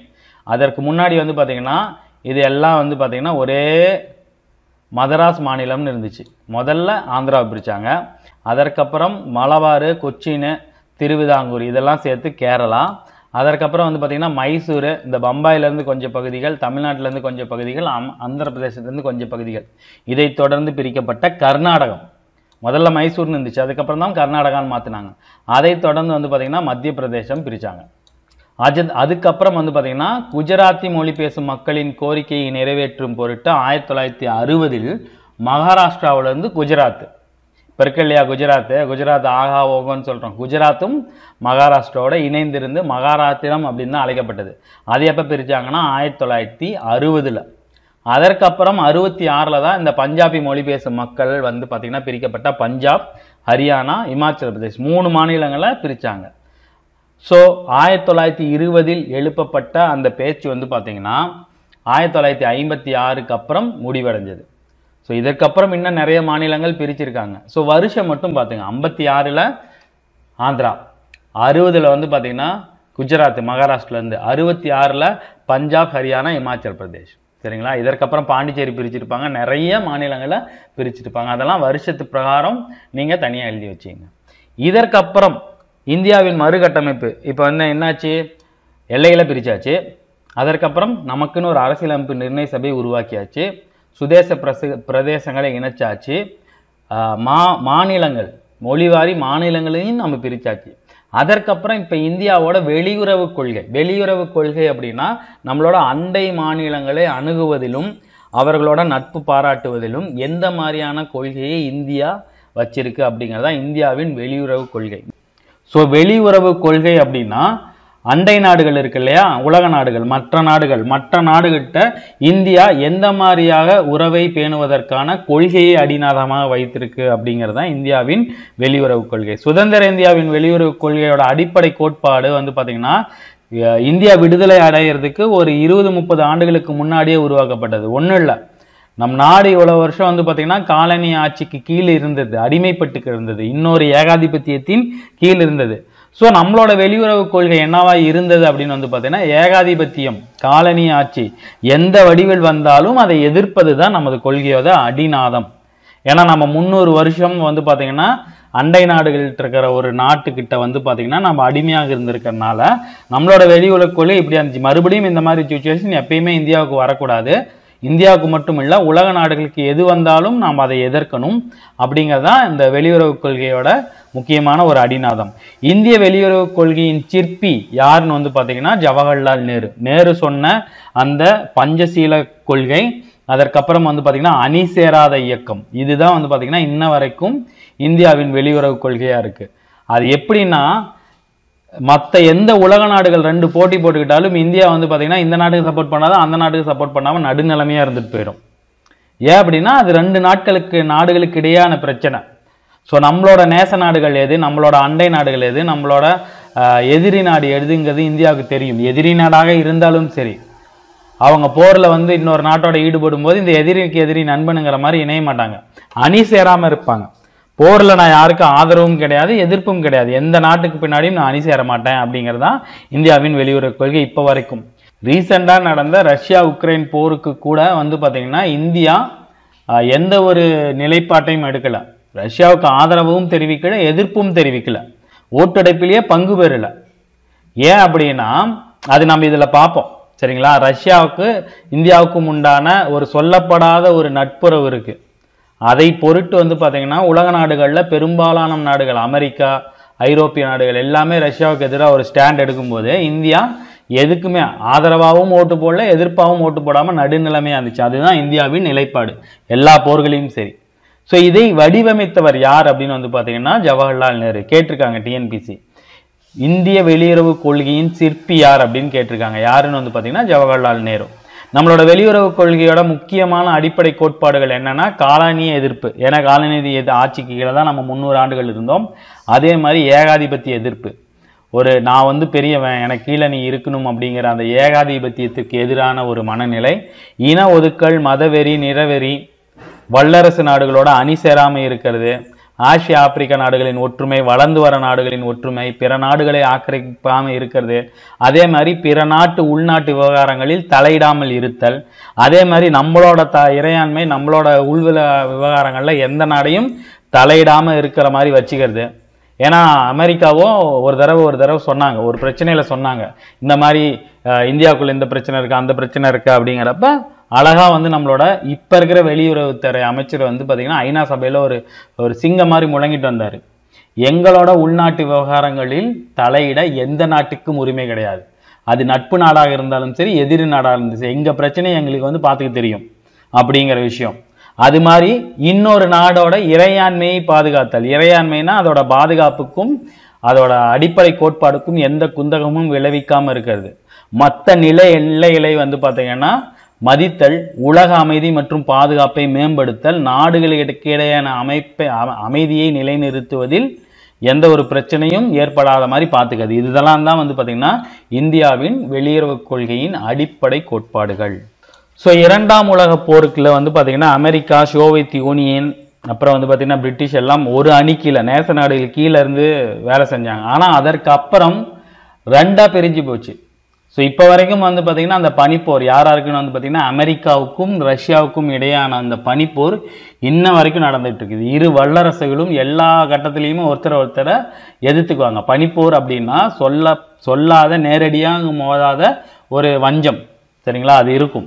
அதில் நாம் எப்படி வந்து தலையிடாமல் இருக்கணும் அப்படிங்கிறத இந்தியா பிளான் பண்ணி கொண்டு வந்த ஒரு கொள்கை தான் வந்து பார்த்தீங்கன்னா அணிசேரா கொள்கை. அணிசேரானா இந்த அணிலையும் நான் சேர மாட்டேன், அந்த அணிலையும் சேர மாட்டேன், நடுநிலையாக இருப்பேன்.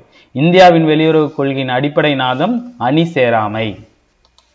அதாவது ஏன் அணி சேராமல் இருக்குது ரொம்ப முக்கியம் அப்படின்னா, அமெரிக்காவும் இங்கிலாந்தும் சேர்ந்து ரஷ்யாவுக்கு பின்னாடி வந்து பார்த்தீங்கன்னா ஒரு எப்பயுமே ஒரு சண்டை போட்டுக்கிட்டே இருப்பாங்க அவங்களுக்கு தெரியாமல். அப்போ இந்த இங்கிலாந்து என்ன பண்ணுச்சு அப்படின்னா, எங்களோட ஐரோப்பிய ஒன்றியத்தில் யுக்ரைனை இணைத்துக்கொள்ள தயார் அப்படின்னு வந்து சொன்னாங்க. இந்த யுக்ரைன் பேசாமல் இல்லாமல் ரஷ்யாவிலேருந்து பிரிஞ்சு வந்தானே இந்த பக்கம் சேரணும் அப்படின்னு சொன்னதுக்கப்புறம் தான் போர் ஆரம்பிச்சிச்சு. இந்த உக்ரைனை என்ன பண்ணாங்க, இவங்க தூண்டி விட்டுட்டு அமெரிக்காவும் இங்கிலாந்தும் போரில் வந்து பார்த்தீங்கன்னா ஈடுபடல.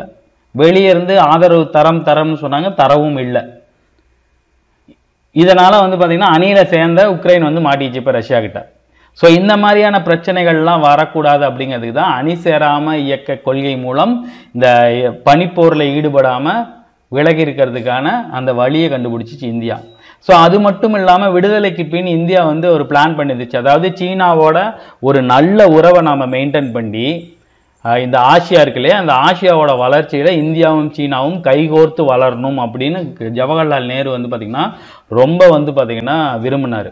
ஏன்னா 1949 வந்து பார்த்திங்கன்னா சீனா ஜப்பான்கிட்டருந்து வெற்றி, அதாவது விடுதலை வாங்கினுச்சு. நாம் எப்படி இவங்ககிட்ட அடிபட்டு இருந்தோமோ அதே மாதிரி 2ஆம் உலகப் போரில் சீனாவை ஜப்பான் வந்து பார்த்திங்கன்னா முழுமையாக ஆக்கிரமித்தது.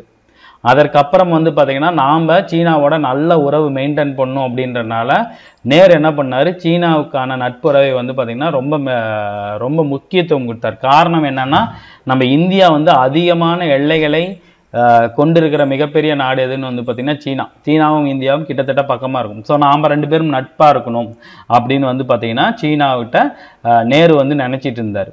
அதற்கப்புறம் சீனா வந்து பார்த்தீங்கன்னா மக்கள் குடியரசாக நாம் குடியரசான வருஷம் என்னன்னு வந்து பார்த்தீங்கன்னா 1950. அவங்களும் வந்து பார்த்தீங்கன்னா ஜனவரி 1950 தான் வந்து பார்த்தீங்கன்னா குடியரசா நாடாக சொல்லியிருப்பாங்க. அதை முதலில் அங்கீகரித்த நாடு எதுனா இந்தியா.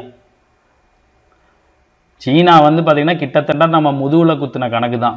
என்னென்ன நம்ம உதவி பண்ணியிருக்கோம் அப்படின்னு வந்து பார்த்தீங்கன்னா, சீனா ஜப்பானிய காலனி ஆட்சியிலிருந்து விடுதலை பெற்று தன்னை குடியரசு நாடாக அறிவித்த போது சீனாவை ஒரு குடியரசு நாடாக அங்கீகரித்த உலகின் முதல் நாடு இந்தியா. அது மட்டும் இல்லாமல் ஐநாவோட பாதுகாப்பு அவை இருக்கு இல்லையா, ஐநாவோட பாதுகாப்பு அவையில் கிட்டத்தட்ட ஒரு 6 நாடுகள் தான் இருந்தது. அதில் வந்து பார்த்தீங்கன்னா சீனாவும் இடம் பெறணும் அப்படின்னு சொல்லி சீனாவை வந்து நேரு வந்து பார்த்தீங்கன்னா பயங்கரமாக ஐநாவை வலியுறுத்தி அந்த பாதுகாப்பு அவையில் வந்து பார்த்தீங்கன்னா சீனாவை சேர்த்துக்கிட்டாங்க. இப்போ பாதுகாப்பு அவையில் இந்தியா வந்து ஒரு நிரந்தர உறுப்பினராக இடம் பெறணும் அப்படின்னு வந்து அப்ளிகேஷன் போடும்போது எல்லா நாடுகளும் ஒத்துக்குது. ஆனால் ஓட்டு போடாத ஒரே நாடு யாருன்னு வந்து பார்த்தீங்கன்னா சீனா. இப்படி தான் சீனா வந்து நம்மளை முதுகில் குத்துறாங்க. பாதுகாப்பு அவையில் மற்ற நாடுகள் பிரிட்டன், அமெரிக்கா, ரஷ்யா, ஜெர்மனி இவங்க எல்லாம் வந்து பார்த்தீங்கன்னா பாதுகாப்பு அவையில் வந்து பார்த்தீங்கன்னா நிரந்தர உறுப்பினர்கள். பாதுகாப்பு அவையில் யார் உறுப்பினராக இருக்காங்களோ அவங்க தான் ஐநாவோட நிரந்தர உறுப்பினர். அந்த அவையில் வந்து பார்த்தீங்கன்னா இந்தியா பங்கு பெறணும்னு பிரிட்டனும் விரும்புது, அமெரிக்காவும் விரும்புது, ரஷ்யா விரும்புது. ஆனால் இவனுங்களை நம்ம கொண்டு போய் உட்கார வச்சோம் இல்லையா சைனாவை, அவனுங்க நமக்கு எதிராக ஓட்டு போடுறாங்க. சரிங்களா? அதே மாதிரி 1950 குடியரசு நாடாக அங்கீகரிச்சாச்சு இந்தியா. அதே மாதிரி வந்து பார்த்தீங்கன்னா பாதுகாப்பு அவையில் இடம்பெற சொல்லி பயங்கரமாக அழுத்தமும் குடிச்சாச்சு. நம்மக்கிட்ட இனிமேல் நட்புறவாக இருக்கலாம் அப்படின்னு நினைக்கும் போது சீனா என்ன பண்ணாங்க, திபெத்தை ஆக்கிரமிச்சாங்க.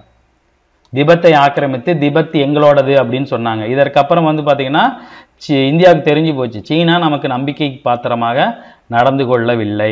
இதற்கப்புறம் அவங்ககிட்ட நம்ம மிகப்பெரிய நட்புறவை எதிர்பார்க்க முடியாது அப்படின்னு சொல்லி இது இப்படியே போனால் பிரச்சனை ஆகிடணும். சீனாவுக்கும் இந்தியாவுக்கும் இடையே திபெத் சம்பந்தமாக ஒரு ஒப்பந்தம் கையெழுத்தானது. அதுதான் வந்து பார்த்தீங்கன்னா 1954 கையெழுத்தான ஒரு ஒப்பந்தம். இதை பொறுத்து வந்து பார்த்தீங்கன்னா தான் பஞ்சசீல கொள்கையை வந்து வடிவமைச்சிருப்பார் நேரு. பஞ்சசீல கொள்கை, பஞ்சுனா 5 கொள்கை. 5 கொள்கைகள் என்னன்னா, 2 நாடு சீனாவுக்கும் இந்தியாவுக்கும் இடையேயான நில எல்லை மற்றும் இறையாண்மையை 2 பேரும் மதிச்சு நடத்துக்கணும். அதாவது வடிவேல் சொல்லுவார் இல்லையா, உன் கோட்டு பக்கம் நானும் வர மாட்டேன் நீயும் வரக்கூடாது, பேச்சாதான் இருக்கணும் அப்படிங்கிறது. அதே மாதிரி 2 நாடுகளும் ஒன்றை ஆக்கிரமிக்காமல் இருக்கணும். அதே மாதிரி ஒரு நாடு மற்றொரு நாடோட உள் விவகாரங்களில் தலையிடக்கூடாது. சமத்துவமும் நாம 2 பேரும் சேர்ந்து வளரணும். சமாதான சகவாழ்வு, சண்டை போட்டக்கூடாது. இதுதான் 5 சீல கொள்கை. சீனாவோட 1954 ஒப்பந்தமானது இந்த 5 கொள்கைகள் தான். அதற்கப்புறம் வந்து பார்த்தீங்கன்னா இதை தொடர்ந்து 1955 பாண்டுங் மாநாடு ஒன்று நடந்திருக்கும். ரொம்ப முக்கியமான மாநாடு. சரிங்களா? பாண்டுங் மாநாடு. அது தலைவர் யாருன்னா அப்பைது சீன அதிபராக இருந்த சூ என் லாய். சரிங்களா. அவரை முன்னிலைப்படுத்தவும் நேரு வந்து பார்த்தீங்கன்னா இந்த பிணக்கெல்லாம் தீர்த்து இந்த மாநாட்டில் ஒரு முன்னிலைப்படுத்தி இதன் மூலமாக ஒரு நட்புறவை மெயின்டைன் பண்ணலாம் அப்படின்னு நினச்சிருப்பாங்க. அதுவும் அதே மாதிரி நல்லா போயிட்டு இருக்கும்போது ஒரு 4 வருடம் கழித்து திபெத்தில் மறுபடியும் ஒரு பிரச்சனை நடந்திருக்கும். பௌத்தர்களின் தலைவரான தலாய் லாமா அப்படின்னு இப்போ வரைக்கும் இருக்காரு சரியா. அவர் என்ன பண்ணுவார்னா சீனாவிலிருந்து வெளியேறி திபெத்தில் அவரோட ஒரு ஆயிரக்கணக்கான சீடர்களோட அங்கே திபெத்தில் வந்து பார்த்தீங்கன்னா தஞ்சம் கேட்டிருப்பார். சீனா வந்து தஞ்சம் கொடுக்கக்கூடாது அப்படின்னு சொன்னோன்னே இந்தியா சீனாவை எதிர்த்து தலாலாமாவுக்கு வந்து பார்த்தீங்கன்னா தஞ்சம் கொடுத்துருக்கோம், நம்மளை நம்பி வந்தவொன்னே விடக்கூடாது. அதைத் தொடர்ந்து மறுபடியும் சீனாவுக்கும் நமக்கும் இடையான போர் வந்து பார்த்தீங்கன்னா அந்த அந்த பகை வந்து பெரிய அளவு நடந்தது. அது ஒரு சம்பவம். இதனால் என்ன பண்ணாங்க, லடாக்ல கொங்காய் கணவாயில் வந்து பார்த்தீங்கன்னா இந்தியா படை மீது சீனா தாக்குதல் நடத்துச்சு. எப்போ 1959. அதை தொடர்ந்து வந்து பார்த்தீங்கன்னா 2 பேத்துக்கு மிகப்பெரிய பிரச்சனை நடந்து தான் 62 இந்தியா சீனா போர் வந்திருக்கும். ஸோ பிரச்சனைக்கான ஆணிவேர் முதல்ல ஆரம்பித்தது சீனா தான். நம்ம அவங்ககிட்ட நல்லா நடந்துக்கிட்டோம், ஆனால் அவங்க வந்து பார்த்திங்கன்னா நம்மகிட்ட நல்லா நடக்கலை. அந்த 62வது போரில் செப்டம்பர் 8 வந்து பார்த்திங்கன்னா சீனா வந்து ஒரு பகுதியில் தாக்குதல் நடத்திருக்கோம். அந்த பகுதியின் பேர் வந்து பார்த்திங்கன்னா தக்லா மலை பகுதி. இந்த போருக்கு அப்புறம் வந்து பார்த்தீங்கன்னா இவங்ககிட்ட நம்ம நல்ல உறவை மெயின்டைன் பண்ணால் இப்படி தான் இருக்கும் அப்படின்னு சொல்லி இந்தியாவும் போரில் வந்து பார்த்திங்கன்னா மோதுனுச்சு. அதில் வந்து பார்த்திங்கன்னா வெற்றி நமக்கு கிட்டத்தட்ட சாதகமாகவே அமைந்தது. இந்திய சீன போரில் நாம் வெற்றி அடைஞ்சோம். அதற்கப்புறம் வந்து பார்த்திங்கன்னா இந்த பங்களாதேஷ் போர் ஒன்று நடந்துச்சு. அந்த கிழக்கு வங்காளம் இருக்கு இல்லையா, அந்த வங்காளத்தில் வந்து பார்த்திங்கன்னா பங்களாதேஷாக மாற்றதுக்கு முன்னாடி பாகிஸ்தான் நம்ம கிட்ட போர் புரிஞ்சிச்சு. பாகிஸ்தானில் அந்த போரில் பாகிஸ்தானை ஹெல்ப் பண்ணது யாருன்னு வந்து பார்த்திங்கன்னா பங்களாதேஷும் அமெரிக்காவும். அமெரிக்காவோட ஒத்துழைப்போட பாகிஸ்தான் நம்ம கிட்ட மோதிச்சுங்க. அந்த டைம் நம்மளுக்கு ஹெல்ப் பண்ணது வந்து பார்த்திங்கன்னா ரஷ்யா. இதனால தான் ரஷ்யா உக்ரைன் போரில் அமெரிக்கா கூட ஸ்டாண்டு நிற்காம இந்தியா தனியாக நின்றுச்சு. அமெரிக்கா கிட்டத்தட்ட ரஷ்யாவுக்கு ஆதரவான ஒரு நிலைப்பாடு. அந்த போரில் நமக்கு வந்து ரஷ்யா ஹெல்ப் பண்ணல அப்படின்னா நமக்கு வந்து ஒரு பலத்த அடி இருந்திருக்கும். இப்போ அமெரிக்காவும் இந்தியாவும் எவ்வளோ ஃப்ரெண்டாக இருக்கு, ஆனால் நம்மளை ஒழிக்கிறதுக்கோசரம் பங்களாதேஷ் கூடயும் பாகிஸ்தானு கூடயும் கூட்டு சேர்த்துட்டு நம்மளை தாக்குனாங்க. ஸோ அந்த போர்லையும் நாம் வந்து பார்த்திங்கன்னா வின் பண்ணோம். அதற்கப்புறம் இந்த அணி சேராமை அப்படிங்கிற இயக்கம் வந்து பார்த்திங்கன்னா அவர் எடுத்த ஸ்டாண்டு கரெக்டுங்கிற மாதிரி ஆகிப்போச்சு. ஏன்னா இவங்களை நம்பி நம்ம போரில் இறங்கினா நம்மளை முடிச்சுட்ருவாங்கன்னு தெரியும். அதற்கப்புறம் 1940 வந்து 47 ஸ்டார்டிங்லேயே வந்து பார்த்திங்கன்னா நேரு அவர்கள் வந்து பார்த்திங்கன்னா ஆசிய உறவுக்கான மாநாட்டில் 20க்கும் மேற்பட்ட நாடுகளை கலந்து கொள்ள வச்சிருப்பாரு.